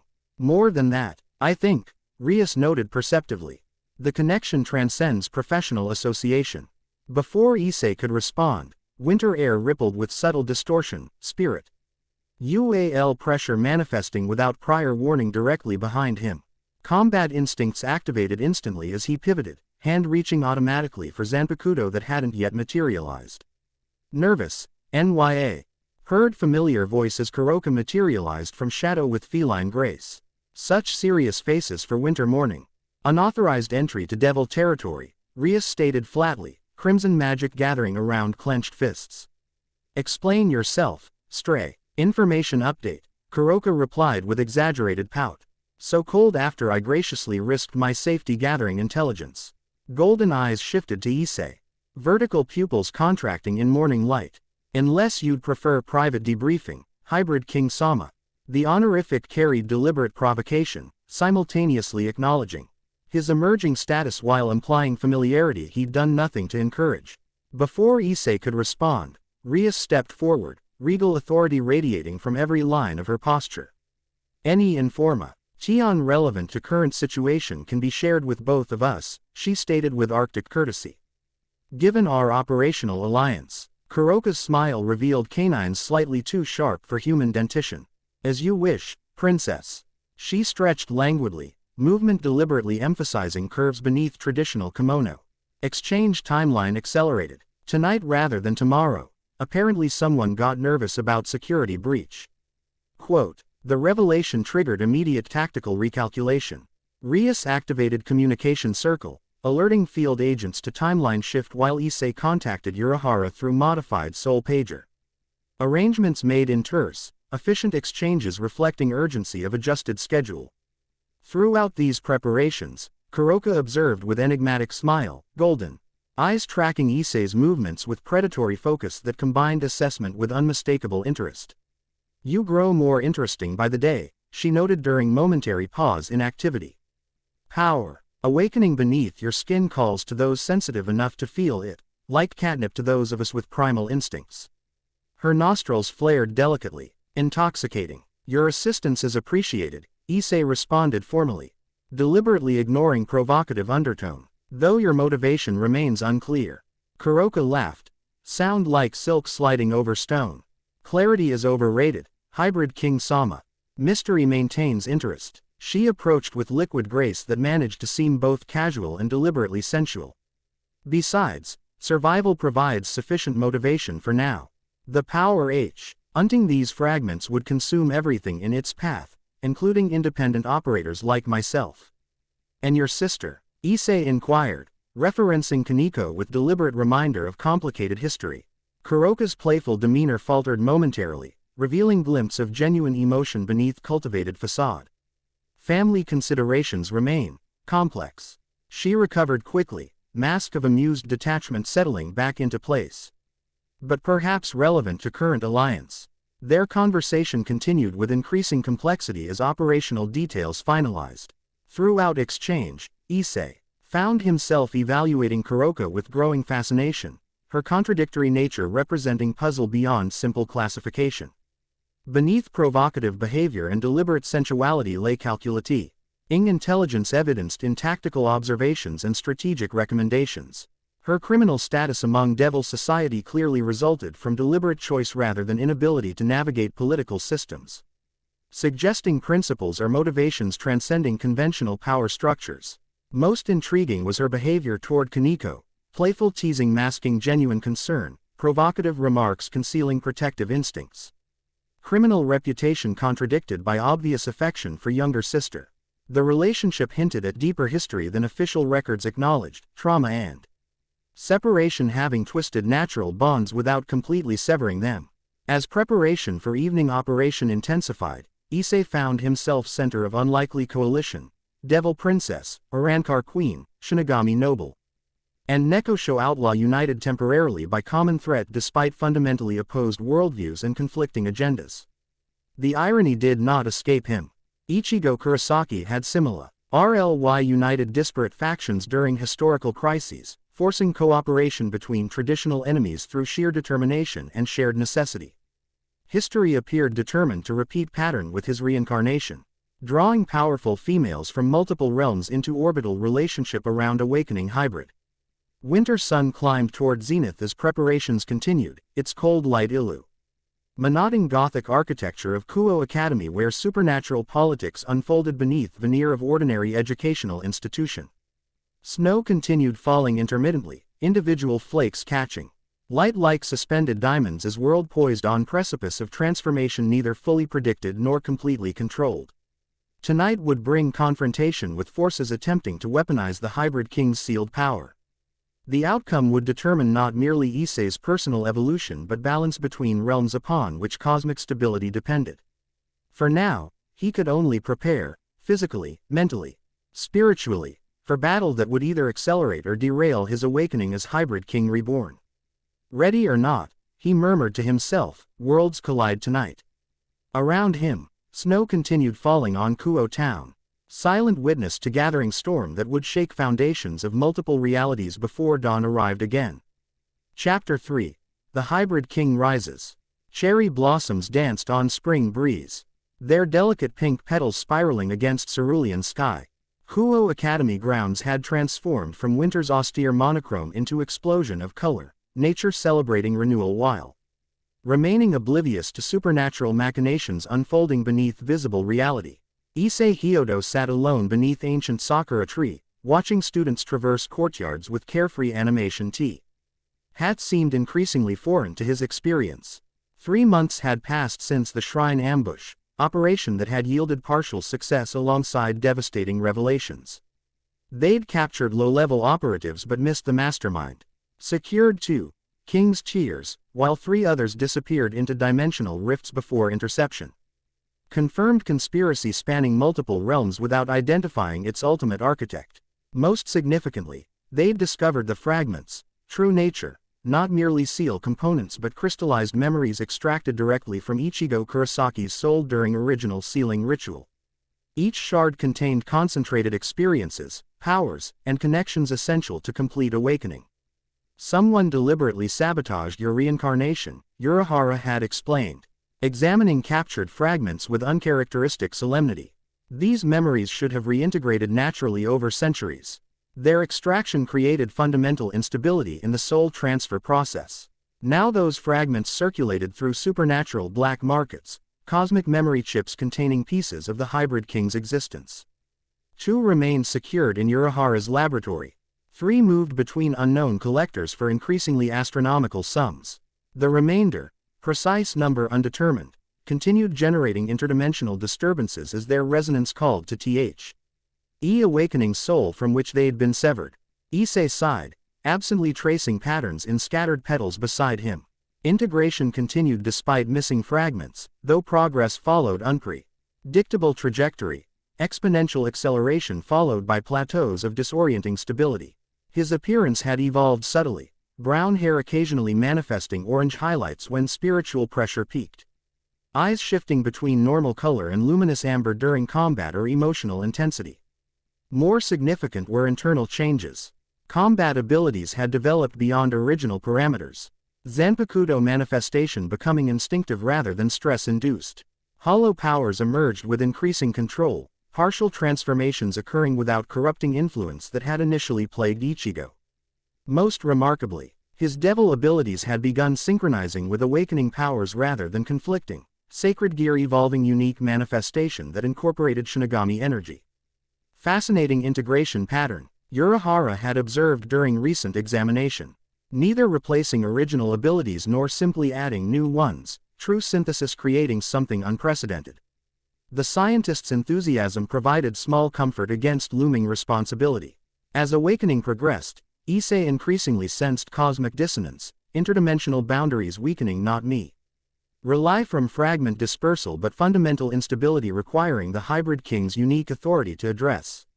Lost in existential contemplation again, Yoruichi materialized beside him with characteristic silence.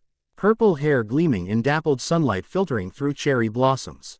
Her golden eyes studied him with combination of professional assessment and genuine concern that had become me familiar during months of intensive training. Just enjoying rare moment of peace, Issei responded with wry smile. Liar, she countered affectionately. Your spiritual pressure fluctuates with odd patterns. Anxiety creates distinctive resonance pattern. Perceptive as always. Century of experience reading Ichigo Kurisaki's terrible attempts at hiding concerns, Yoruichi reminded him, settling gracefully beside him.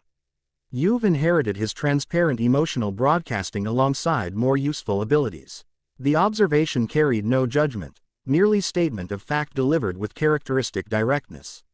Over months of training, Yoruichi had become his most straightforward advisor, offering unvarnished assessments without political calculation or hidden agenda that colored other factional representatives. The dimensional boundaries continue deteriorating, Issei stated after comfortable silence. I can feel it even without specialized equipment, thinning between worlds, weakening constraints. Expected consequence of awakening without complete memory integration, Yoruichi confirmed. The hybrid king's authority maintains separation through conscious effort rather than passive existence. Authority I haven't fully reclaimed, Issei noted with frustration evident in tightened jaw. Without remaining fragments, we adapt, Yoruichi interrupted firmly. Adaptatio. N remains constant throughout universe, powerful survive by evolving beyond original limitations. Her philosophy reflected millennia of observation, Shinigami old enough to have witnessed civilizations rise and fall. Species evolve and vanish, reality itself reshaped through cataclysmic events and gradual transformation. Despite youthful appearance, Yoruichi carried perspective that transcended human timeframes, viewing current crisis within cosmic context rather than immediate panic. Besides, she added with characteristic smirk, your progress exceeds projections despite missing fragments. Integration reaches 78% completion according to Kazuki's latest measurements. Not enough, Issei countered. Especially with opposition actively working against completion. Their conversation paused as familiar presence registered at boundary of expanded spiritual awareness, precise signature approaching with deliberate lack of concealment that indicated diplomatic rather than hostile intent. Harabel returns, Yoruichi noted unnecessarily. Earlier than scheduled, the Urankar leader emerged from dimensional rift with characteristic grace, her trace fracken flanking her PR. Objectively despite apparent lack of immediate threat, Harabel's sea-green eyes scanned academy grounds with tactical assessment before settling on Issei with intensity that had only increased during months of coalition. Situation deteriorates, she stated without preamble, dispensing with formal greetings is irrelevant to current circumstances. Hawako Mundo experiences accelerated boundary collapse. Lesser hollows breach dimensional barriers without conscious intent, simply falling through weakened separation between realms. Similar phenomena manifest in Soul Society, added new voices Ru. Kia Kuchiki emerged from flash step beside them. Her Shinigami uniform had been replaced by Captain's Haori, recent promotion reflecting both combat prowess and diplomatic necessity as interdimensional crisis escalated. Dongai pathways destabilize without warning. 3 reconnaissance teams lost within collapsed sections before travel restrictions implemented. The human world exhibits parallel symptoms, Urahara contributed, appearing with theatrical flourish as though participating in ongoing conversation rather than materializing from concealment. Spiritually sensitive locations experience temporal anomalies, gravitational inconsistencies, and atmospheric composition fluctuations. His expression remained characteristically cheerful despite ominous observations.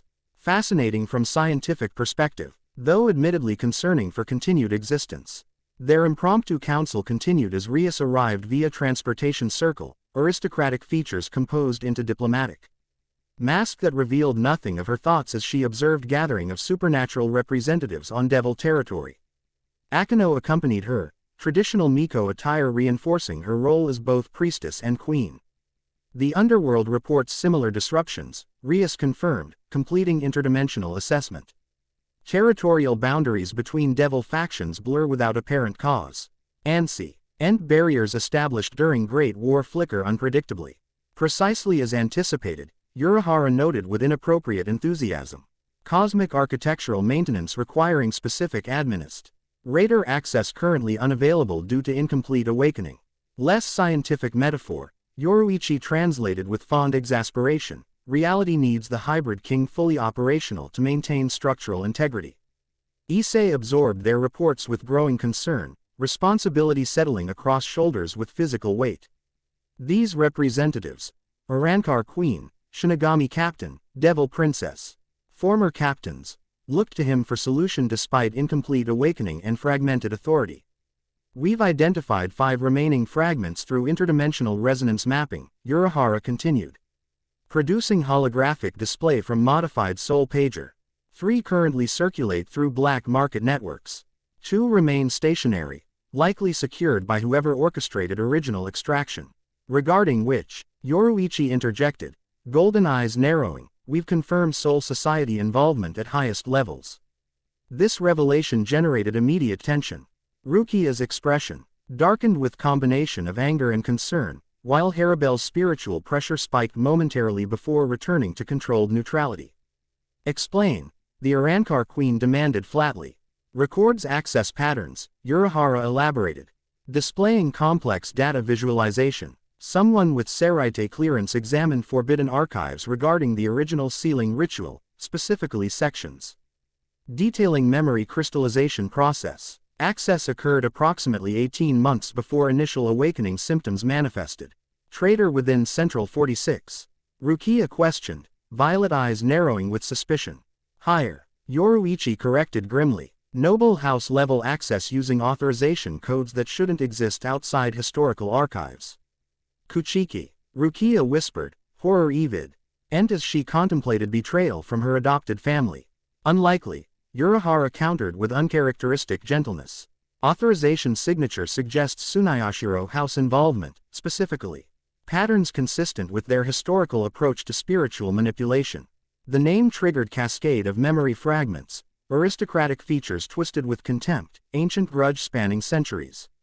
Philosophical opposition to human Shinigami hybrid existence. Ichigo's encounters with Tokunada Tsunayashiro had ended with uneasy détente rather than definitive resolution. Impossible, Rukia stated flatly. Tokunada died during Ora Maikiban incident. The Tsunayashiro house was subsequently disbanded, their special authority revoked. Officially, Urahara agreed cheerfully. Though noble, houses rarely surrender power completely, regardless of public declarations. A successor, Issei realized aloud, memory fragments coalescing into coherent understanding. Someone claiming Tsunayashiro legacy after official dissolution. Quote, precisely. Urahara beamed with teacher's pride at promising students' insight. Historical pattern suggests contingency planning extending beyond individual mortality, particularly among houses obsessed with existential authority. Their strategic assessment continued with increasing complexity, supernatural representatives contributing information from respective realms to create comprehensive situational analysis. Throughout discussion, Issei observed interaction patterns with growing fascination, former enemies collaborating despite historical animosity. Traditional boundaries temporarily suspended in face of common threat. Most intriguing were behavioral patterns of female representatives toward him, subtle shifts indicating evolving relationships as his awakening progressed. Rukia maintained formal protocol that nevertheless contained underlying familiarity, addressing him with combination of professional respect and personal concern that transcended mere diplomatic courtesy. Harabel's interaction style had evolved toward increasingly direct communication, dispensing with intermediaries to engage him personally on matters affecting multiple realms. Rias navigated complex transition from master-servant relationship toward partnership between equals, her territorial protectiveness balanced against recognition of his emerging cosmic role. Their council concluded with tentative action plan, coordinated effort to locate remaining fragments while establishing containment protocols for accelerating dimensional instability. As representatives departed through respective transportation methods, Issei found himself alone with Rias for first time in several days. The balance shifts, she observed quietly, ocean blue eyes studying him. Ith intensity that transcended casual assessment. Your spiritual pressure stabilizes despite missing fragments. Integration proceeds regardless of external interference.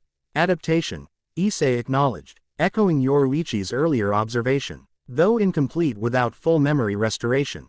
Perhaps that represents advantage rather than limitation, Rias suggested thoughtfully. You integra te essential aspects without being overwhelmed by millennium of experiences. Selective rather than comprehensive awakening. The perspective offered intriguing possibility Issei hadn't considered, that partial integration might actually prove beneficial rather than detrimental, allowing core identity maintenance alongside power restoration. An optimistic interpretation, he noted with appreciative smile. The Grimoire approach to existential challenges, Rias responded with answering smile that briefly illuminated her features before diplomatic mask returned. Though pragmatically speaking, we must prepare for potential failure alongside hoped for success. Contingency planning, Issei translated. Precisely. Her expression sobered completely. If integration fails catastrophically or dimensional collapse accelerates beyond containment capability, evacuation protocols must be established for protected territories. The conversation continued with increasing technical complexity. Devil, Princess and Awakening Hybrid King discussing cosmic disaster management with surprising equanimity given apocalyptic implications. Throughout exchange, Issei found himself admiring Rias's strategic acumen, her political training evident in comprehensive planning that balanced multiple factions' concerns against practical necessities. Their discussion concluded with agreed communication protocols. Rias departing via transportation circle to coordinate underworld preparations while Issei remained beneath Cherry Tree, contemplating growing responsibility with mixture of resignation and determination. Spring breeze carried petals in spiral patterns around him, nature's beauty providing momentary distraction from supernatural complexities. The peaceful interlude lasted precisely 3 minutes, before being interrupted by familiar presence materializing from shadow with feline grace. Planning apocalypse management with the princess? Kuroka inquired, stretching languidly against adjacent tree trunk. Her golden eyes gleamed with characteristic amusement, vertical pupils contracting in afternoon sunlight. Such serious conversations for spring afternoon. Information gathering completed, Issei asked directly, dispensing with social preliminaries that Kuroka invariably twisted toward provocative territory. Her smile revealed canines slightly too sharp for human dentition. So businesslike, Hybrid King Sama. All work and no play makes for dull existence, NYA. When his expression remained unchanged, she sighed dramatically. Yes, reconnaissance completed as requested. Black market, fragment scheduled for auction tomorrow night, exclusive gathering requiring specific invitation and substantial financial resources. Location, abandoned luxury resort in dimensional pocket between human world and underworld. Kuroka elaborated, producing ornate invitation card between delicate fingers. Neutral territory established specifically for transactions involving multiple supernatural factions. Security measures prevent violence, teleportation, or spiritual pressure manifestation within designated boundaries. Issei examined invitation with growing concern, recognizing sophistica. TED magical components designed specifically to counter abilities possessed by potential interdimensional enforcement agencies. How did you obtain this? Kuroka's laughter rippled through afternoon air like silk sliding over stone. Professional secrets, NYA. Suffice to say previous client maintains certain obligations following services rendered. Her expression shifted toward genuine seriousness. That appeared increasingly often beneath playful facade. More concerning than security measures are rumored attendees, representatives from multiple noble houses including supposedly disbanded Tsunayashiro faction. The confirmation aligned with Urahara's analysis, suggesting coordinated effort rather than isolated rogue operation. Issei pocketed invitation while mentally calculating resource requirements for successful infiltration given described constraints. You'll require specialized assistance navigating auction protocols, Kuroka noted perceptively. Specifically, individual familiar with black market etiquette who won't trigger recognition wards targeting known enforcement entities. Offering your services, Issei inquired with raised eyebrow. For reasonable compensation, she confirmed with characteristic directness. Professional expertise deserves appropriate remuneration. Beyond existing arrangement, the arrangement referenced had evolved over previous months, in a T-ally straightforward information exchange that gradually incorporated protection guarantees against enemies targeting Kuroka for her involvement with fragment recovery operations. The Nekosho outlaw had proven surprisingly reliable despite criminal background, providing accurate intelligence while maintaining professional boundaries despite occasional provocative behavior. Special circumstances require special consideration. Kuroka countered reasonably. Auction infiltration presents elevated risk profile compared to standard reconnaissance. What compensation do you propose? Issei asked directly. Kuroka's expression shifted toward unexpected seriousness, playfulness receding as genuine request surfaced. Sharon's situation addressed permanently. Formal recognition of her status as M.Y. sister without criminal liability extension. Freedom to maintain contact without underworld interference. The request revealed priorities Issei had increasingly suspected beneath provocative exterior, or genuine concern for younger sister despite complicated history and apparent abandonment. Kaniko's well-being represented Kuroka's true motivation beyond self-preservation or financial gain, explaining otherwise inconsistent behavior patterns throughout their association. That requires Rias's involvement, Issei noted. Kaniko remains her rook, hence requesting your intervention, Kuroka Akno. Edged with uncharacteristic directness. The princess respects your perspective despite evolving authority dynamics. A recommendation from the awakening hybrid king carries significant weight. I considered request with appropriate seriousness, evaluating both practical implications and underlying motivations. Kuroka's assistance had proven invaluable throughout investigation, her unique position outside established faction structures providing access to information otherwise unavailable through official channels. More importantly, her concern for Kaniko appeared genuine despite complicated expression methods. Agreed, he decided. Contingent upon successful operation completion and Kaniko's willing participation in any arrangement established. Relief flashed across Kuroka's features before familiar playfulness returned. So decisive, NYA. The hybrid king emerges more clearly each day. She approached with liquid grace that managed to seem both casual and deliberately sensual. Perhaps other negotiations might proceed similarly favorably with appropriate incentives. Before Issei could formulate appropriately diplomatic response, spiritual pressure shifted around them, Famil. IAR signature approaching with purposeful directness rather than stealthy infiltration characteristic of previous encounters. Interesting timing, Kuroka noted with knowing smile, golden eyes tracking. Approaching figure with predatory awareness. The Shark Queen returns with suspicious promptness whenever we converse privately. The observation carried uncomfortable accuracy Issei couldn't refute. Haribel had demonstrated increasing territorial behavior during coalition operations, particularly regarding his interactions with Kuroka, whose provocative communication style apparently registered as potential threat despite Nekoshu's technical status as information contractor rather than formal ally. Tia Haribel emerged from dimensional rift with characteristic precision, materialization ca. Librated to exact coordinates without wasted motion or energy. Sea Green Eyes assessed situation with tactical efficiency, noting Kuroka's proximity with fractional narrowing that constituted significant and-emotional display by Rankar standards. Auction intelligence confirmed through separate sources, Haribel stated without preamble, addressing Issei directly while acknowledging Kuroka with minimal nod.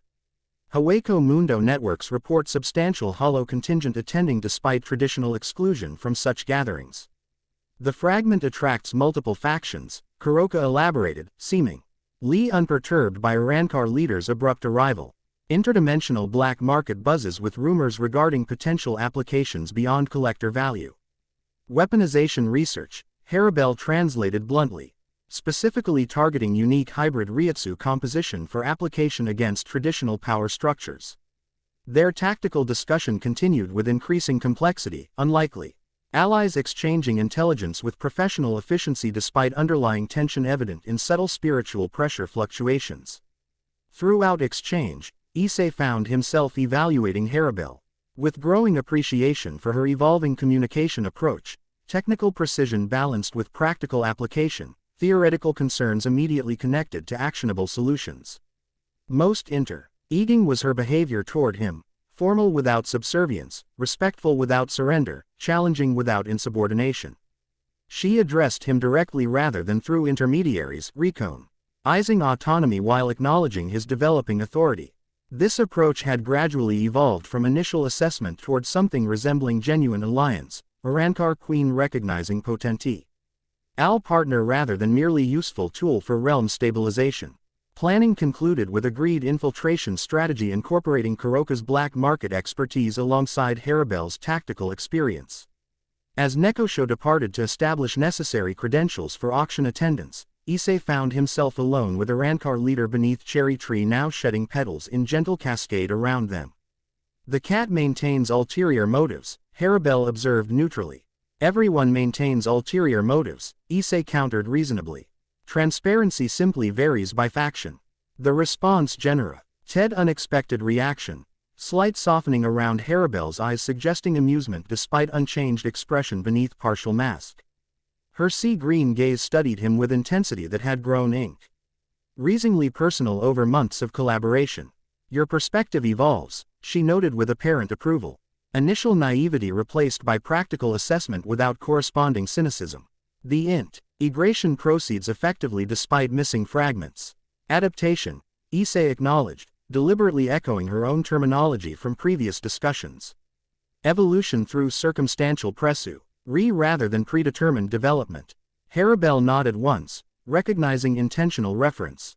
The hollow path, becoming what survival requires rather than clinging to predetermined form. Her spiritual pressure shifted subtly. Professional distance receding fractionally. You incorporate diverse philosophical approaches alongside technical abilities. Impressive synthesis. The observation read genuine appreciation rather than mere tactical assessment, suggesting personal engagement beyond political necessity that had initially motivated their alliance.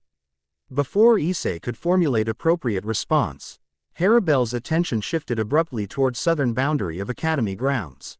Dimensional distortion, she identified precisely 2 seconds before reality fractured visibly, SP. A teal fabric tearing open with sound like shattering glass amplified beyond human tolerance threshold. The rift expanded rapidly, its edges crystallizing into geometrically impossible patterns that hurt human eyes to observe directly. From within this dimensional wound emerged figure that defied conventional classification, humanoid in general proportion but composed of constantly shifting spiritua. Particles that alternated between Shinigami black, hollow white, and deep crimson that matched no known energy signature. Most disturbing was its face, or rather, complete absence of distinguishing features save mouth that opened impossibly wide to emit sound beyond conventional hearing range yet somehow registering directly within consciousness rather than through physical sensory organs. Abomination, Harabel stated flatly. Zanpakuto manifesting with fluid motion that demonstrated centuries of combat reflex. Hybrid construct created through forbidden fusion techniques. Issei reached instinctively for Zangetsu. Blade materializing in synchronization with thought rather than requiring verbal command or physical manifestation sequence. The Zanpakuto hummed with anticipation, spiritual connection between wielder and weapon strengthening with each combat manifestation. The creature, classification impossible within established supernatural taxonomy, oriented toward them with jerky modi. On resembling poorly controlled marionette rather than living entity. Its spiritual pressure registered as bizarre combination of familiar signatures, Arankar, Shinigami, and something else entirely had resonated uncomfortably with fragments of Issei's own awakening power. You, it addressed Issei directly, voice layering multiple tonal ranges simultaneously. Fragment bearer, vessel, usurper. What are you? Issei demanded. Blade raised defensively. Prototype. The creature responded, mouth moving independently of words as though translation occurred imperfectly between thought and expression. Demonstration. Proof of concept. Quote, without warning, it attacked, movement defying conventional physics as it seemed to occupy multiple positions simultaneously before converging on target coordinates with devastating force. Haribel intercepted with precise counterattack, Tiburon's edge connecting solidly with Construct's midsection. The blade passed through without resistance, spiritual part. Ickles separating around steel before reconverging without apparent damage. The creature retaliated with appendage that transformed from roughly humanoid arm into blade-like projection composed of Kond. Enst Ryutsu matching Zangetsu's distinctive energy signature. It adapts, Haribel warned, executing flash step equivalent to create tactical distance. Combat data collection rather than assassination attempt. Field test. The creature confirmed with disturbing directness, attention remaining fixed on Issei despite Haribel's attacks. Evaluation of integration percentage. Measurement of resonance potential. Understanding crystallized with horrible clarity. This wasn't merely enemy combatant but scientific instrument designed specifically to gauge Issei's awakening progress through direct combat interaction. Someone had created artificial hybrid entity using principles derived from the hybrid king's own unique composition, then deployed it deliberately to gather data regarding reincarnation status. Whoever sent you made critical miscalculation, Issei stated, spiritual pressure building around Zangetsu's edge. Field tests work both directions. He attacked with combination tech. Neek drawing simultaneously from Shinigami training and Devil enhancement. Flash step accelerated by Sacred Gear boost, creating momentum beyond conventional physical limitations. Zangetsu's edge trailed black energy edged with crimson. Getsuga Tensho compressed into blade rather than projected as separate attack. The construct attempted adaptation, spiritual particles reconfiguring to counter anticipated energy signature. Its mistake became immediately apparent as Issei's attack incorporated hollow element mid-execution, partial transformation extending from shoulder to fingertips, white matter. IAL resembling bone armor allowing direct spiritual particle manipulation within strike zone. Zangetsu connected with thunderclap of colliding Ryutsu, black blade temporarily coated with hollow white. Energy that prevented particle separation upon impact. The construct's form destabilized momentarily, coherent shape dissolving into component spiritual elements before painfully reconstituting several meters distant. Unanticipated evolution, it noted with disturbing lack of concern despite substantial damage. Integration exceeds projected parameters. Fascinating. Haribel capitalized on momentary disorientation. Executing Resurrection release without verbal declaration, water materializing from surrounding atmosphere before exploding outward with concussive force. When deluge cleared, she stood transformed in Arankar release form, weapon evolved from sword to broad blade extending from armored arm. Their coordinated assault drove the construct defensive, its adaptation capabilities roving insufficient against simultaneously deployed hybrid techniques from multiple sources. As battle intensity increased, Issei found himself synchronizing naturally with Haribel, her centuries of combat experience complementing his evolving abilities with precision that suggested practiced partnership rather than coincidental compatibility. Victory appeared imminent when dimensional fabric tore open once more, identical rifts manifesting at cardinal points around combatants. Through these spatial wounds emerged 4 additional constructs matching original design but emanating progressively stronger spiritual pressure, suggesting iterative improvement within artificial hybrid production sequence. Reinforcement protocol, announced original construct with inappropriate enthusiasm given its deteriorating condition. Secondary evaluation parameters initiated. Trap, Haribel concluded concisely, positioning herself back-to-back with Issei as constructs encircled them. Data collection, operation rather than elimination attempt. Issei nodded agreement, tactical assessment aligning with Arankar leader's conclusion. These entities had been deployed specifically to evaluate his capabilities under combat conditions, with secondary objective likely involving capture rather than destruction given their coordinated containment formation rather than overwhelming assault pattern. We need extraction, he stated. Reaching for communication device Urahara had provided specifically for emergency situations. Unnecessary, Harabel countered with unexpected confidence. Reinforcement approaches from northeast quadrant. Familiar spiritual pressure signature detected approximately 40 seconds from manifestation range. Before Issei could question this assessment, golden light erupted. From empty air nearby. Distinctive flash step variation performed at mastery level beyond conventional measurement systems. Yoruichi materialized directly between two constructs, striking with simultaneous kicks that connected with precision targeting despite enemy's unusual composition. Playing with abominations without inviting me?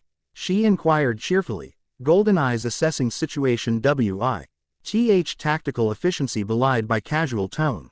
I'm hurt, truly. Intelligence gathering operation escalated unexpectedly. Harabel responded with characteristic precision, accepting reinforcement without evident surprise despite supposed factional differences. Their expanded battle formation proved immediately effective, Yoruichi's unmatched speed complementing Harabel's power and Issei's evolving hybrid abilities to create combat synergy that rapidly overwhelmed artificial constructs despite numerical advantage. As fourth entity dissolved under combined attack, remaining construct initiate unexpected protocol, its form destabilizing voluntarily into constituent particles that coalesced around central core pulsing with familiar energy signature. Fragment, Issei identified with shock. They're powered by King's Tear fragments. The revelation came seconds before detonation.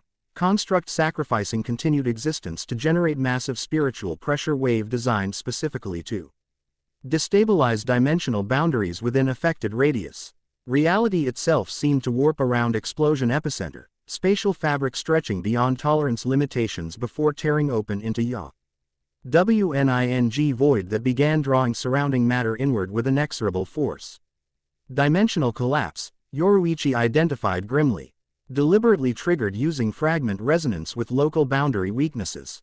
Containment impossible through conventional means, Harabel added, spiritual pressure building as she prepared final resurrection technique despite obvious futility against physics-level distortion. Issei stared into growing void, recognition dawning with terrible clarity.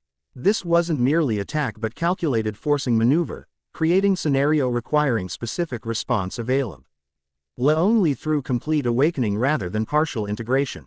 Someone had engineered situation deliberately to compel full manifestation regardless of potential consequences. Decision crystallis, with surprising simplicity given existential implications. Issei stepped forward, Zangetsu dissolving into particles of light as he extended both hands toward dimensional wound. Spiritual pressure, built around him, not merely Shinigami Raryoku or devil magic but synthesis transcending conventional classification systems. What are you doing? Yoruichi demanded, recognizing dangerous technique preparation. What's necessary? Issei responded simply. He closed his eyes, focusing inward toward inner world where integration process continued despite external circumstances. Within mental landscape, Ichigo waited. Aspect of himself externalized for conscious interaction rather than separate entity. We need complete access, Issei stated without preamble. Dimensional repair requires authority beyond current integration level. Ichigo nodded once, understanding implicit within shared consciousness. The barriers between us dissolve by necessity rather than schedule. You understand potential consequences. Complete integration risks original identity dissolution, Issei acknowledged. Acceptable trade against reality collapse. Not dissolution, Ichigo corrected gently.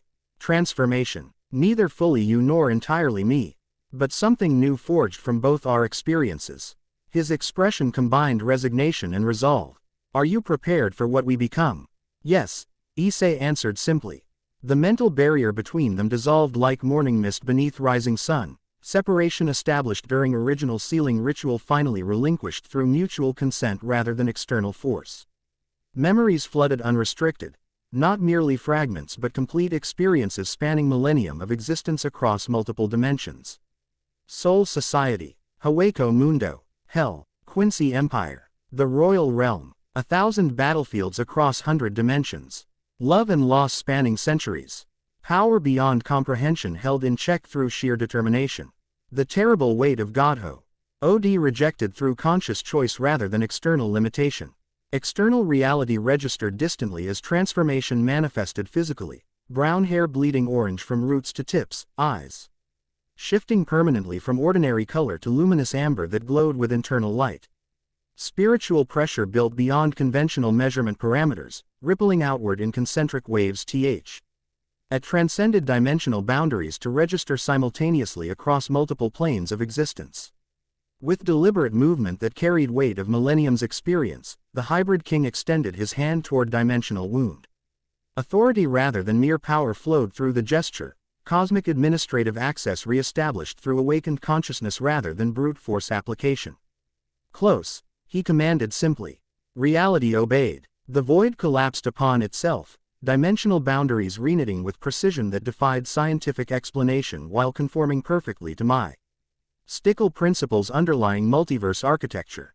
Spatial fabric strengthened rather than merely repaired, fundamental structure reinforced through conscious application of authority transcending individual realm parameters. As dimensional stability restored around them, Yoruichi and Haribel observed transformation with expressions combining awe with professional assessment, witnesses to cosmic event beyond conventional supernatural experience despite their considerable lifespans. Integration completes, Haribel noted with characteristic precision despite evident wonder. The hybrid king returns. Not exactly, he corrected gently, voice carrying subtle harmonics absent from previous speech patterns. Something new rather than mere resurrection. Synthesis rather than replacement. Yoruichi approached cautiously, golden eyes studying him with intensity that transcended casual assessment. Issei, she questioned cautiously, or Ichigo? His smile contained gentle reassurance alongside knowledge spanning civilizations. Both. Neither. Someone new forged from shared experiences. He extended hand in universal greeting gesture. You may call me Issei Kurosaki, if designation proves necessary. The declaration carried neither arrogance nor affectation, simply practical solution to identity question that would inevitably arise following transformation. Yoruichi accepted his hand with characteristic directness. Physical contact confirming what spiritual pressure had already indicated. Well then, Issei Kurosaki, she stated with cautious optimism, perhaps you'd care to explain in how unauthorized awakening affects our carefully constructed timeline for interdimensional stabilization. That conversation requires expanded participation, he noted reasonably. The situation transcends individual factional concerns. Quote, as if summoned by his assessment, dimensional fabric rippled nearby, not tearing but temporarily thinning to permit authorized transit rather than uncontrolled breach. Rukia Kuchiki emerged with captain-level precision, her spiritual pressure tightly controlled despite obvious alarm at tremendous energy discharge registered moments earlier. Status report, she requested formally before fully processing scene before her. Violet eyes widened fractionally upon recognizing transformation evidence, professional demeanor momentarily faltering before diplomatic training reasserted control. The awakening completes. Accelerated through external manipulation, Haribel clarified, resurrection form dissolving as immediate threat subsided. Artificial constructs triggered dimensional instability requiring direct intervention. Their tactical debriefing continued with professional efficiency despite extraordinary circumstances, supernatural representative. Processing cosmic-level event with remarkable adaptability given existential implications. Throughout exchange, Issei Kurosaki, found himself evaluating former allies with new perspective informed by millennium of diplomatic experience. Rukia Kuchiki represented Soul Society with dignity reflecting both noble upbringing and personal accomplishment. Her recent captaincy earned Ruff demonstrated excellence rather than mere political connection. Beneath professional exterior remained person he'd known across 2 lifetimes, determined, principled, fiercely loyal to both individuals and ideals despite institutional constraints. Tia Haribel embodied evolution's triumph over inherent nature, hollow transformed beyond primal hunger into being capable of selfless leadership and genuine alliance. Her pragmatic approach to interdimensional politics reflected hard-earned wisdom regarding survival requirements within unforgiving reality where power alone proved insufficient against cosmic challenges. Yoruichi Shihoin defied conventional classification despite ostensible Shinigami origins, her independence transcending factional loyalty without sacrificing personal honor. c. Entries of experience tempered natural rebelliousness with strategic patience, creating advisor capable of speaking uncomfortable truths to power regardless of potential consequences. Their impromptu council concluded with agreement to convene formal gathering including all factional representatives affected by awakening completion. As Rukia departed to notify Soul Society leadership while Harib L returned to secure Hawako Mundo boundaries during transition period, Issei found himself alone with Yoruichi beneath cherry tree now shedding petals in gentle cascade around them. You should have waited for proper support, she chided without heat, golden eyes conveying concern beneath professional assessment. Forced awakening carries substantial risks beyond immediate crisis management. Calculated necessity, he countered reasonably. Dimensional collapse presented greater existential threat than potential integration complications. Yoruichi studied him with unnerving intensity, searching for evidence regarding consciousness distribution within merged identity. Whatever she observed apparently provided sufficient reassurance, tension visibly receding from her posture. You sound like both of them, she noted with cautious approval. Ichigo's directness with Issei's adaptability. Interesting combination. Synthesis rather than mere addition, he clarified. Complementary aspect. Reinforcing shared foundations while discarding contradictory elements. And the memories? Yoruichi inquired with uncharacteristic gentleness. A millennium of experience carries significant psychological burden. Even for evolved consciousness. The question demonstrated insight reflecting centuries of friendship spanning multiple incarnations. Yoruichi alone among supernatural representatives had known Ichigo Kurosaki from initial awakening through godhood acceptance and subsequent voluntary sealing, witness to complete transformation cycle rather than merely its glorious apex or carefully constructed conclusion. Integrated rather than merely transferred, he assured her, understanding underlying concern. Context without overwhelming immediacy, knowledge without corresponding emotional trauma, experience without personality obliteration. The technical miracle of soul fragmentation during original sealing, Yoruichi translated with evident relief. Urahara's finest work, despite his numerous catastrophic failures in other areas. Her deliberate levity lightened moment that might otherwise have descended into excessive solemnity given cosmic implications. This ability to maintain perspective through humor despite apocalyptic circumstances represented characteristic he'd valued across multiple lifetimes. Speaking of whom, Issei noted, sensing familiar spiritual pressure. Approaching with theatrical unnecessity given detection avoidance capabilities at his disposal. Urahara materialized nearby with characteristic flourish, striped hat tipped at precisely calculated angle to convey simultaneous scientific seriousness and affected nonchalance. His expression combined childlike wonder with professional assessment as he observed physical manifestations of completed integration. Fascinating, he exclaimed with inappropriate enthusiasm given situation's gravity. Spontaneous harmonization despite missing fragments. Adaptive integration superseding theoretical limita. Tions imposed by incomplete memory restoration. His gaze sharpened beneath hat brim. Who am I addressing, precisely? Both, Issei answered simply. Neither. Someone new. Issei Kurosaki, Yoruichi supplied helpfully. Practical designation for administrative purposes. Elegant solution, Urahara approved, adjusting his hat thoughtfully. Though raises interesting metaphysical questions rigor. Ding consciousness continuity across sequential incarnations. Perhaps controlled experiment using specialized Gigai construction could provide empirical data regarding. Kazuki, Yoruichi interrupted firmly. Perhaps existential philosophy might wait until after addressing interdimensional crisis.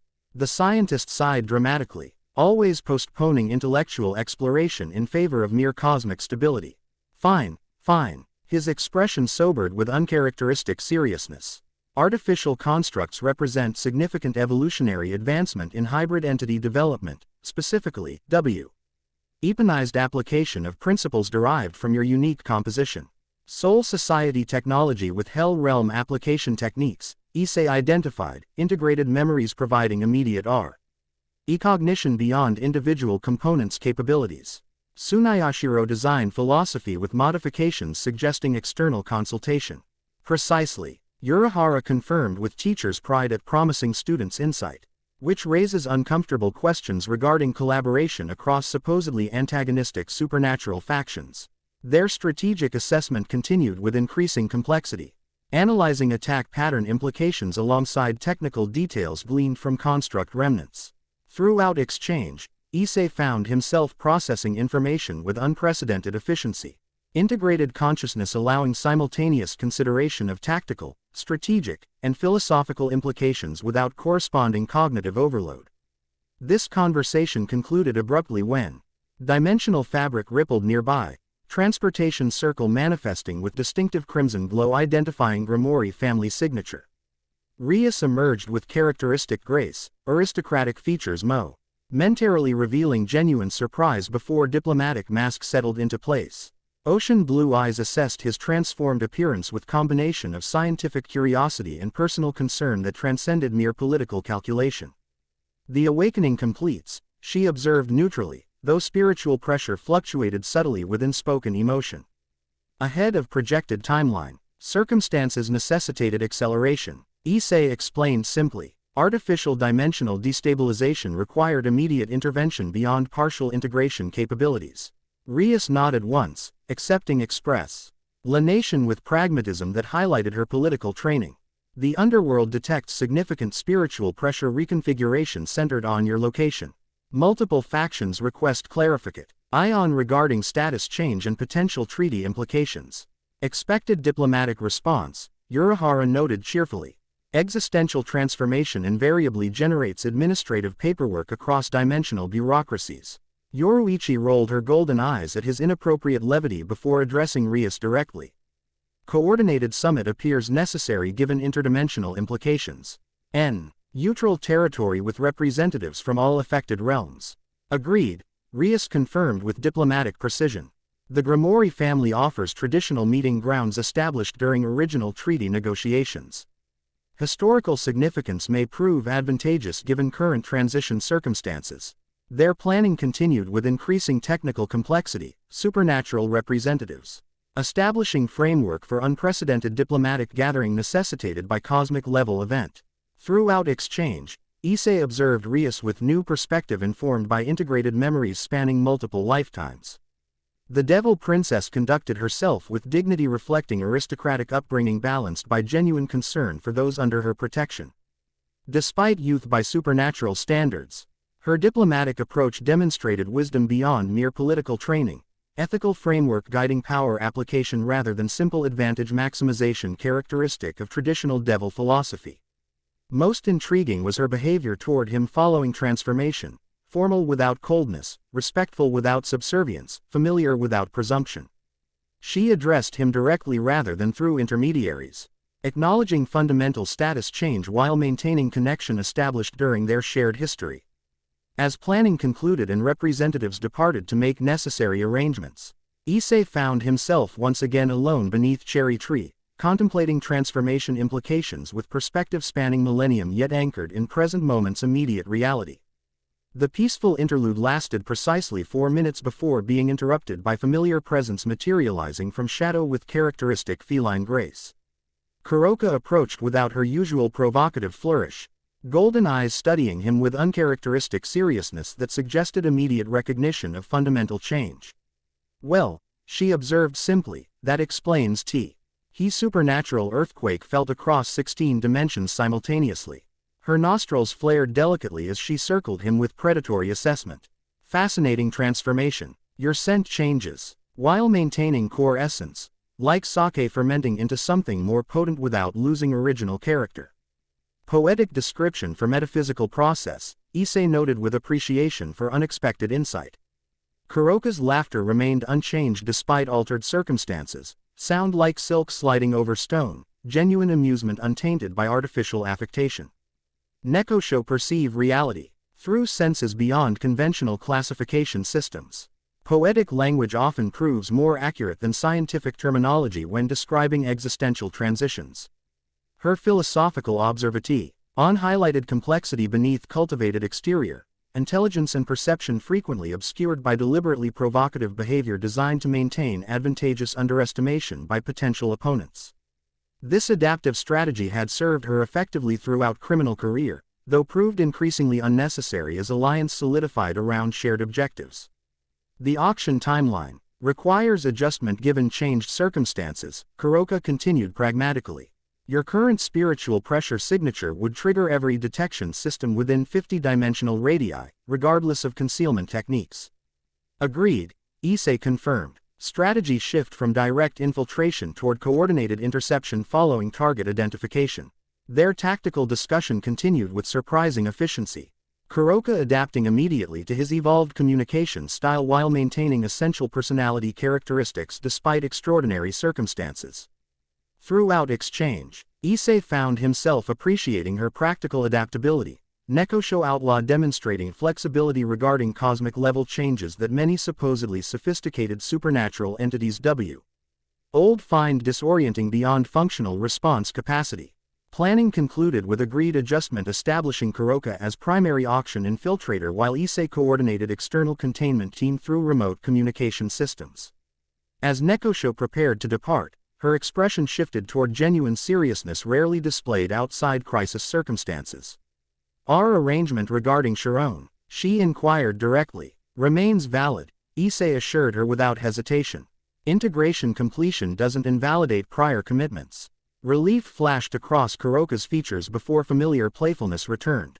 Good to know cosmic ascension doesn't affect contractual integrity, she noted with characteristic smirk. Though I admit some curiosity regarding other potential impacts of your transformation. Perhaps private demonstration once current crisis resolves. Her suggestive tone carried more habitual provocation than genuine proposition, comfortable pattern established thrug. Out their professional relationship rather than serious romantic overture. Before Issei could formulate appropriately diplomatic response, spiritual pressure shifted nearby, multiple signatures aproa. Ching simultaneously through various transportation methods. Speaking of crisis management, Kuroka observed wryly, your interdimensional harem arrives with suspicious synchronicity. My cue for strategic withdrawal until operational timeline resumes. With characteristic feline grace, she faded into shadow moments before spatial fabric rippled with multiple authorized transit signatures. Rukia merged from flash step while Harabel materialized through carefully controlled Garganta, their simultaneous arrival suggesting coordinated planning rather than coincidental timing. Status update, Harabel requested without preamble. Spiritual pressure fluctuations indicate secondary integration phase following initial stabilization. Internal reorganization continues at accelerated rate, Issei confirmed. Memory fragment absorption proceeds despite missing components, adaptive algorithms compensating for incomplete data through extrapolation from available information. Soul Society Rep. Ort's unprecedented boundary stabilization across monitored sectors, Rukia added, violet eyes studying him with combination of professional assessment and personal concern that transcended mere diplomatic protocol. The Captain Commander requests clarification regarding authority parameters during transition period. Their detailed discussion continued with increasing technical complexity, Superna. Churl representatives establishing operational framework for cosmic-level stabilization procedures necessitated by unexpected awakening completion. Throughout exchange, Issei found himself evaluating these powerful women with perspective informed by both lifetimes, experiences merged into coherent understanding transcending individual limitations. Rukia Kuchiki had evolved from rookie Shinigami to captain-level diplomatic representative without surrendering essential character traits that defined her across centuries: determination, loyalty, ethical framework guiding power application rather than mere regulatory compliance. Their connection transcended simple classification, relationship forged through shared battles and mutual respect spanning multiple incarnations. Tia Harabel Repression, Ted Evolution's ultimate expression, being who transcended inherent nature through conscious choice rather than external compulsion. Her leadership of Hueco Mundo demonstrated philosophical approach to power application centered on protection rather than domination, creating stability through mutual benefit rather than terror-enforced compliance characteristic of previous Arankar regimes. Their co-UNCIL expanded when Rias returned with Akino and Kaneko, devil representatives contributing underworld perspective to growing interdimensional coalition. Yoruichi and Urahara rejoined shortly thereafter, bringing updated scientific assessments regarding boundary stabilization measurements across monitored sectors. Remarkable self-organization without external enforcement, Urahara noted with professional admiration. displaying complex data visualization through modified Soul Pager. Cosmic architecture responding to administrator recognition rather than requiring manual reconfiguration. Essentially, reality itself acknowledges your authority without formal reinstatement procedures. The hybrid king's influence transcended regulatory frameworks, Haribel explained with characteristic precision. Dimensional boundaries responded to his essential nature rather than merely positional authority within established hierarchy. Their strategic assessment continued with increasing complexity. Supernatural representatives processing cosmic-level implications with remarkable adaptability given existential parameters.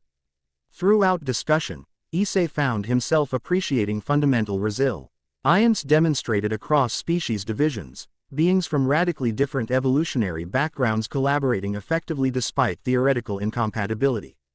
This unlikely coalition had formed initially through necessity rather than natural affinity, yet demonstrated progressive integration beyond mere tactical alliance toward genuine cooperation transcending traditional boundaries. The phenomenon mirrored his own internal transformation, disparate elements combining to create something greater than component parts without surrendering essential identity characteristics. Their expanded co-UNCIL concluded with agreement regarding immediate priorities, securing remaining fragments while establishing new interdimensional protocols reflecting changed circumstances. As representatives depart, through respective transportation methods, Issei found himself alone with integrated memories spanning millennium yet anchored in present moment's immediate concerns. Cherry blossoms continued falling around him, nature's cycle proceeding with sublime indifference to cosmic revelations unfolding beneath seasonal canopy. This beautiful mundanity provided welcome counterbalance to existential responsibilities settling across his shoulders, reminder that reality encompassed ordinary existence alongside extraordinary power. The following days passed in whirlwind of activity, coordinated operations securing additional fragments while diplomatic preparations established framework for unprecedented summit between supernatural factions. Issei moved between worlds with increasing confidence, rated abilities allowing dimensional transit without external assistance or excessive energy expenditure. Soul Society, Hueco Mundo, Underworld, Human World, each realm required specific attention during transition period as boundaries stabilized under renewed authority. Throughout this interdimensional diplomatic marathon, Issei found himself evaluating potential governance structures with perspective informed by previous lifetimes' successes and failures alongside present incarnations' unique experiences. The hybrid king had established peace through overwhelming power coupled with genuine commitment to balanced coexistence.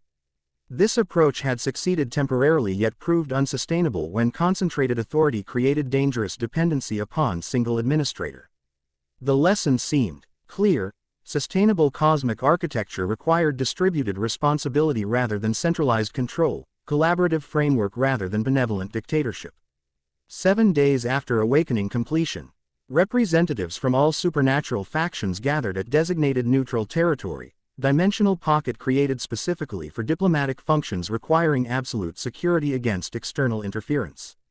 The Grimoire family had spared no expense preparing meeting grounds, ancient castle renovated to accommodate delegates from realms with radically different environmental requirements and cultural expectations. The Great Hall presented striking visual tableau as representatives arranged themselves according to traditional protocol: Soul Society captains in formal white Haori, aura. NCAR delegation in customized uniforms reflecting individual rank, Devil aristocracy in elaborate attire displaying house affiliations, Yukai representatives in diverse garments reflecting natural forms, and various independent entities occupying carefully negotiated positions between established factions. Issei observed proceedings from raised dais, traditional throne replaced by simple chair had nevertheless occupied symbolically significant position within diplomatic architecture. His appearance had stabilized following initial transformation, orange hair now permanent rather than transitional feature. Amber eyes maintaining luminous quality that intensified during spiritual pressure manifestation. His attire combined elements from multiple traditions: Shinigami black, Arankar white, ND crimson accents reflecting both devil influence and unique hybrid nature. Most significantly, Zangetsu rested visibly beside him, massive cleaver-shaped blade representing not merely combat implement Chi but symbolic extension of integrated authority. The Zanpakuto's presence made statement regarding power foundations underlying diplomatic proceedings without requiring explicit demonstration or verbal declaration. Representatives of all realms, Rias began formally, acting as summit facilitator given Grimoire sponsorship of gathering. We convene this historic council to address interdimensional implications following the Hybrid King's awakening and subsequent boundary stabilization. Murmurs rippled through assembled delegates, some appreciative, others concerned, all intensely focused on PR. Proceedings with recognition of cosmic significance beyond normal political considerations. Rias continued with diplomatic precision, outlining agenda addressing immediate concerns alongside long-term governance questions necessitated by changed circumstances. Before formal presentations begin, she concluded, Issei Kurosaki will address the gathering regarding his perspective on recent development. TS and proposed framework for interdimensional relations moving forward. Expectant silence fell as Issei rose, integrated memories providing confidence that would have been impossible for previous incarnation facing such distinguished supernatural assembly. His spiritual pressure extended naturally without conscious effort, filling Great Hall with presence that registered differently according to each faction's unique perceptual framework. Thank you for gathering during this transitional period, he began, voice carrying natural authority without requiring artificial amplification. The ending occurred ahead of projected timeline due to external manipulation rather than planned progression.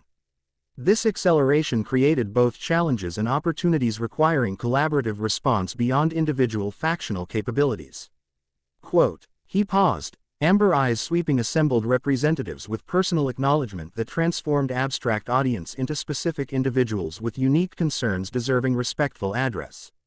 The Hybrid King established peace through centralized authority implemented with genuine commitment to balanced coexistence. This approach succeeded temporarily, yet proved ultimately unsustainable when concentrated power created dangerous dependency upon single administrator.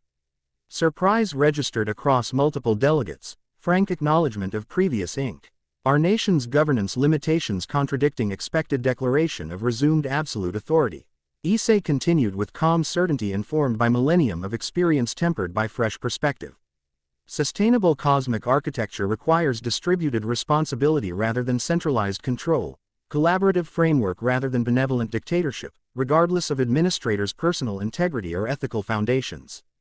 His gaze settled briefly on each major faction leader, ancient captain commander whose weathered face revealed nothing of his thoughts, Harabel's sea-green eyes. Reflecting careful assessment beneath neutral expression, devil leadership maintaining diplomatic masks despite evident calculation regarding power implications, Yukai representatives displaying more open curiosity about proposed restructuring.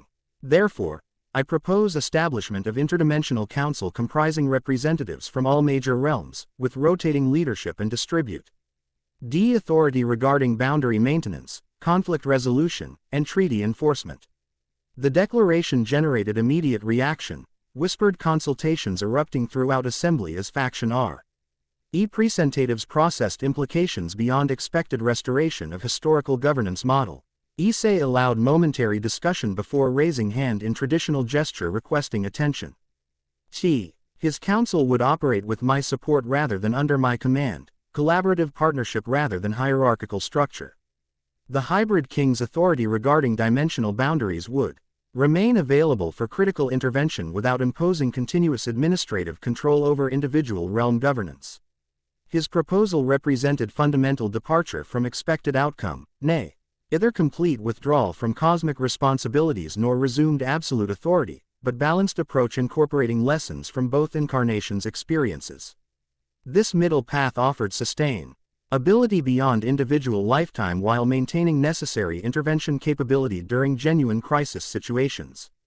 Questions regarding specific implementation details are welcome, he concluded, as this framework represents starting point for collaborative development rather than imposed structure requiring mere acceptance.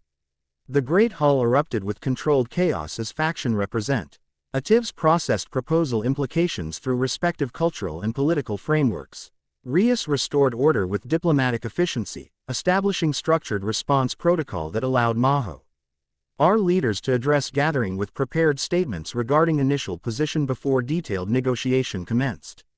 Throughout extended proceedings, Issei observed supernatural politics with perspective transcending individual lifetime limitations, recognizing recurring patterns spanning civilizations while appreciating unique elements specific to current incarnation's historical context. His integrated consciousness allowed simultaneous processing of tactical, strategic, and philosophical implications without corresponding cognitive overload characteristic of conventional decision-making under pressure. Most fascinating was behavior pattern displayed by female representatives who had developed personal connections alongside professional relationships during awakening period. Rias conducted proceedings with regal authority tempered by genuine commitment to functional outcomes beyond mere appearance maintenance. Rukia represented soul society with dignity reflecting noble upbringing while contributing practical insights derived from field experience rather than purely theoretical governance understanding. Haribel offered a Rankar perspective with characteristic precision, her evolutionary triumph over primal nature providing unique insights regarding development potential within seemingly fixed systems. Yoruichi moved between formal proceedings and background negotiations with characteristic adaptability. Centuries of diplomatic experience allowing effective communication across cultural boundaries that frequently impeded supernatural cooperation.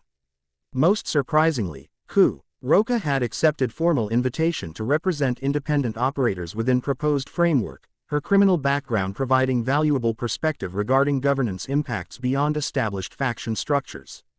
The summit extended through multiple sessions spanning 3 days, supernatural representatives demonstrating remarkable commitment to functional outcomes despite historical animosity and competing interests. By final gathering, framework agreement had emerged addressing immediate concerns while establishing development pathway for long-term governance structures adapting to evolving interdimensional requirements. As formal proceedings concluded with traditional signing ceremony, representatives adding spiritual essence imprints alongside physical signatures to create bindi. In agreement across dimensional boundaries, Issei found himself experiencing profound satisfaction transcending mere political accomplishment. This collaborative achievement represented genuine evolution on beyond previous incarnations' approach, maintaining necessary authority while distributing responsibility across expanded framework capable of surviving individual administrator regardless of personal power or ethical foundation.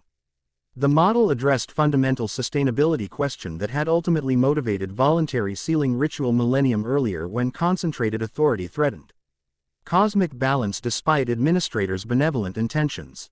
Following ceremony's completion and formal dismissal, Issei found himself approached by Rias as representatives departed through respective transportation methods.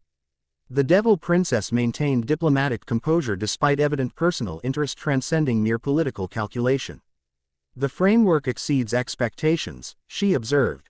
Ocean blue eyes studying him with intensity that transcended casual assessment.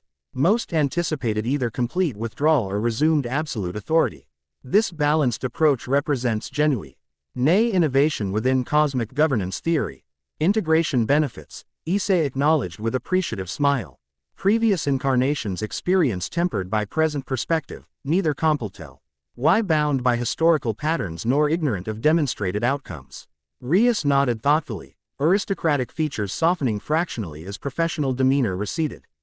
And personal integration, beyond governance implications are power manifestations. How does it feel becoming something beyond either original identity? The question demonstrated insight reflecting genuine concern beyond mere political curiosity. Despite aristocratic upbringing centered on power acquisition and strategic advantage, Rias consistently demonstrated empathy transcending traditional devil philosophy, caring abo individual experience beyond mere utility measurement. Like waking from dream while remembering being awake, Issei answered honestly.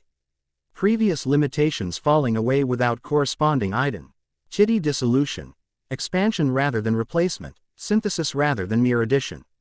And us? Rias inquired with uncharacteristic directness. Where does our relationship exist within this expanded framework?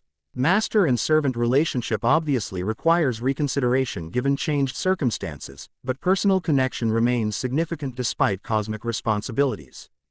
Before Issei could formulate appropriate response, multiple spiritual pressures registered nearby, familiar signatures approaching with deliberate lack of concealment suggesting diplomatic rather than hostile intent.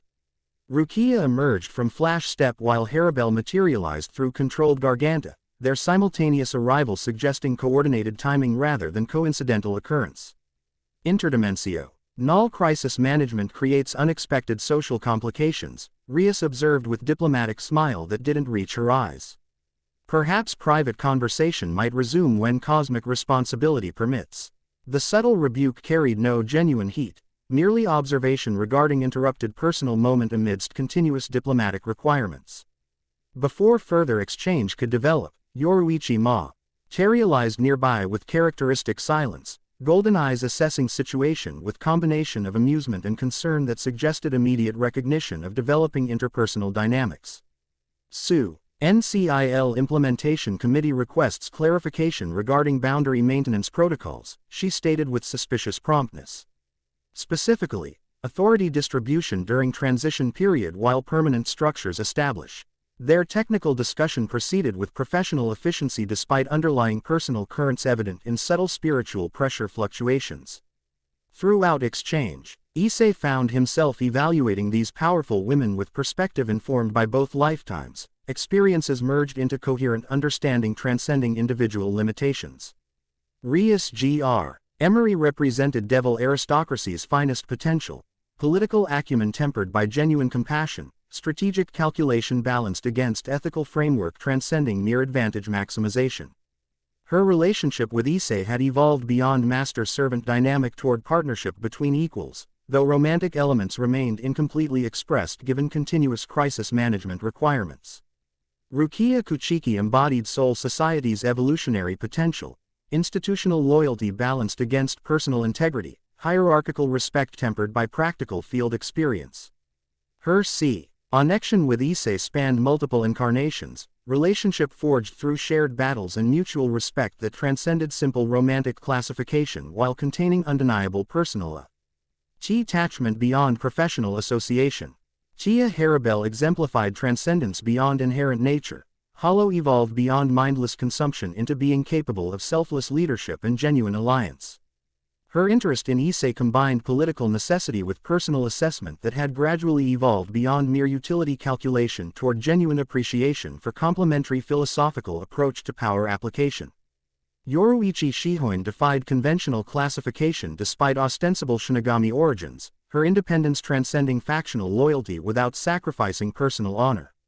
Centuries of experience informed her mentorship role while genuine affection transcended professional guidance, creating relationships simultaneously maternal and companionable depending on circumstance requirements. Their expanded discussion continued until interrupted by unexpected spiritual pressure materializing nearby, distinctive signature identifying Nekosho presence before Karak. A physically appeared with characteristic feline grace.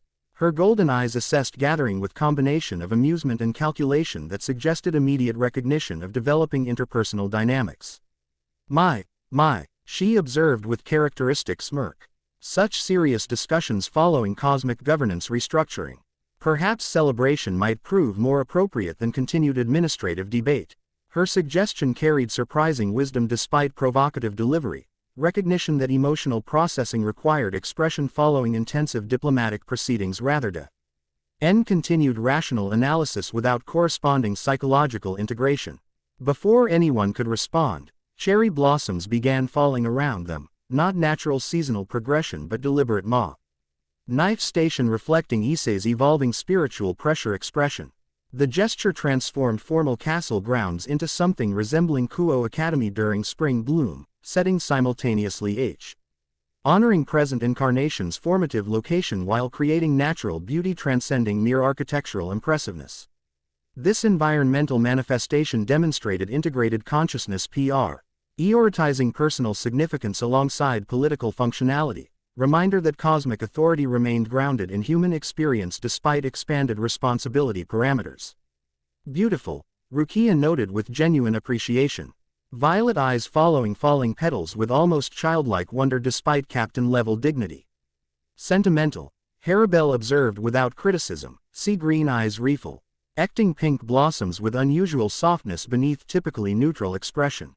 Romantic, Rias added with knowing smile that suggested recognition of gesture's emotional significance beyond mere aesthetic consideration. Show off, Yoruichi concluded with affectionate exasperation, golden eyes rolling dramatically despite evident appreciation for meaningful demonstration. Effective, Kuroka approved with characteristic directness. Vertical pupils contracting as she studied manifestation with professional assessment alongside personal appreciation. Their collective response, each filtering shish. ARED experience through unique perceptual framework while maintaining essential connection, represented precisely the balanced interaction model Issei sought to establish across broader interdimensional governance structure. Individual perspective preserved within collaborative framework, diversity strengthening collective rather than requiring homogenization. The path forward requires balance, Issei stated simply. Amber eyes meeting each woman's gaze individually with personal acknowledgement transcending generic address. Between worlds, between responsibilities, between relationships. Spoken like true diplomat, Yoruichi noted with knowing smile. Artfully avoiding specific commitments while acknowledging all possibilities. Practical approach given current transition circumstances. Harabel observed with characteristic precision. Definitive relationship declarations would create unnecessary complications during governance restructuring implementation. Some matters transcend administrative timing considerations. Rias countered diplomatically, ocean blue eyes conveying meaning beyond verbal expression. While others benefit from careful cultivation rather than premature harvesting. Rukia added with pointed metaphor reflecting Shinigami philosophical approach to emotional development. Negotiations continue beyond formal summit conclusion, Kuroka summarized with Amos. Ed expression suggesting recognition of developing pattern beyond mere political discussion. Fascinating extension of governance principles into personal territory. Their exchange continued with ink. Reasoning complexity. Supernatural diplomacy conducted through carefully chosen words and precisely measured spiritual pressure while addressing relationship considerations alongside cosmic responsibilities. Throughout conversation, Issei found himself experiencing profound gratitude for these extraordinary women whose strength, wisdom, and distinctive perspectives had proven essential throughout awakening journey. Whatever path forward developed, whether formal relationships established across factional boundaries or continued collaborative partnerships without defined romantic parameters, their all active involvement had proven instrumental in creating something beyond previous incarnations' approach to cosmic governance. This integrated framework represented genuine evolution rather than mere resurrection. Sustainability beyond individual lifetime regardless of personal power or ethical foundation. As spring breeze carried cherry blossoms in spiral patterns around them, Issei Kurosaki, nay. Either fully hybrid king nor completely devil pawn, but something new forged through integration transcending individual limitations, contemplated future with perspective spanning millennium yet anchored in present moment's immediate reality.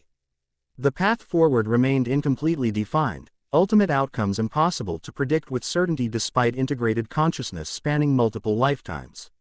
This fundamental uncertainty represented not limitation but opportunity, freedom to create rather than merely restore, evolve rather than simply resurrect, establish balance through conscious choice rather than predetermined pattern. So, Kuroka broke comfortable silence with characteristic directness, golden eyes gleaming with mischief. Does cosmic restructuring include dinner plans this evening? Or shall interdimensional diplomacy continue without nutritional considerations? The unexpected question generated genuine laughter, shared moment of normality amidst extraordinary circumstance. That reminded all present that even cosmic responsibility required balance with everyday experience. As conversation shifted toward immediate practical matters, cherry blossoms continued falling around them, nature's beauty providing perfect counterpoint to supernatural complexity, reminder that existence encompassed both extraordinary power and simple pleasure across all dimensional boundaries. The hybrid king had risen again, not as resurrection of historical authority but evolution toward sustainable framework transcending individual limitation while maintaining necessary intervention capability. Issei Kurosaki stood at intersection between past and future, memory and possibility, responsibility and relationship, balance point from which new era would develop through collaborative creation rather than imposed structure. Around him, cherry blossoms danced on spring breeze while extraordinary women from across dimensional boundaries engaged in conversation gradually transitioning from cosmic governance toward personal connection. The scene embodied perfect metaphor for integrated approach to existence, beauty alongside power, responsibility balanced with relationship, authority tempered by genuine connection. Whatever challenges tomorrow might bring, today offered moment of balance worth appreciating before continuing journey that had begun with strange dreams and would extend across dimensional boundaries into future neither completely predicted nor entirely unknown, path forward illuminated by integrated wisdom yet remaining open to possibility beyond predetermined pattern. The hybrid king had risen. Issei Kurosaki had awakened. Worlds had collided and found new balance. The story continued, not ended, as cherry blossoms fell like gentle rain upon extraordinary gathering. Beneath spring sky painted in watercolor hues celebrating renewal across all dimensional boundaries. Blank, _ blank. The end. Thank you for watching this video. Please be sure to subscribe to our channel and like this video.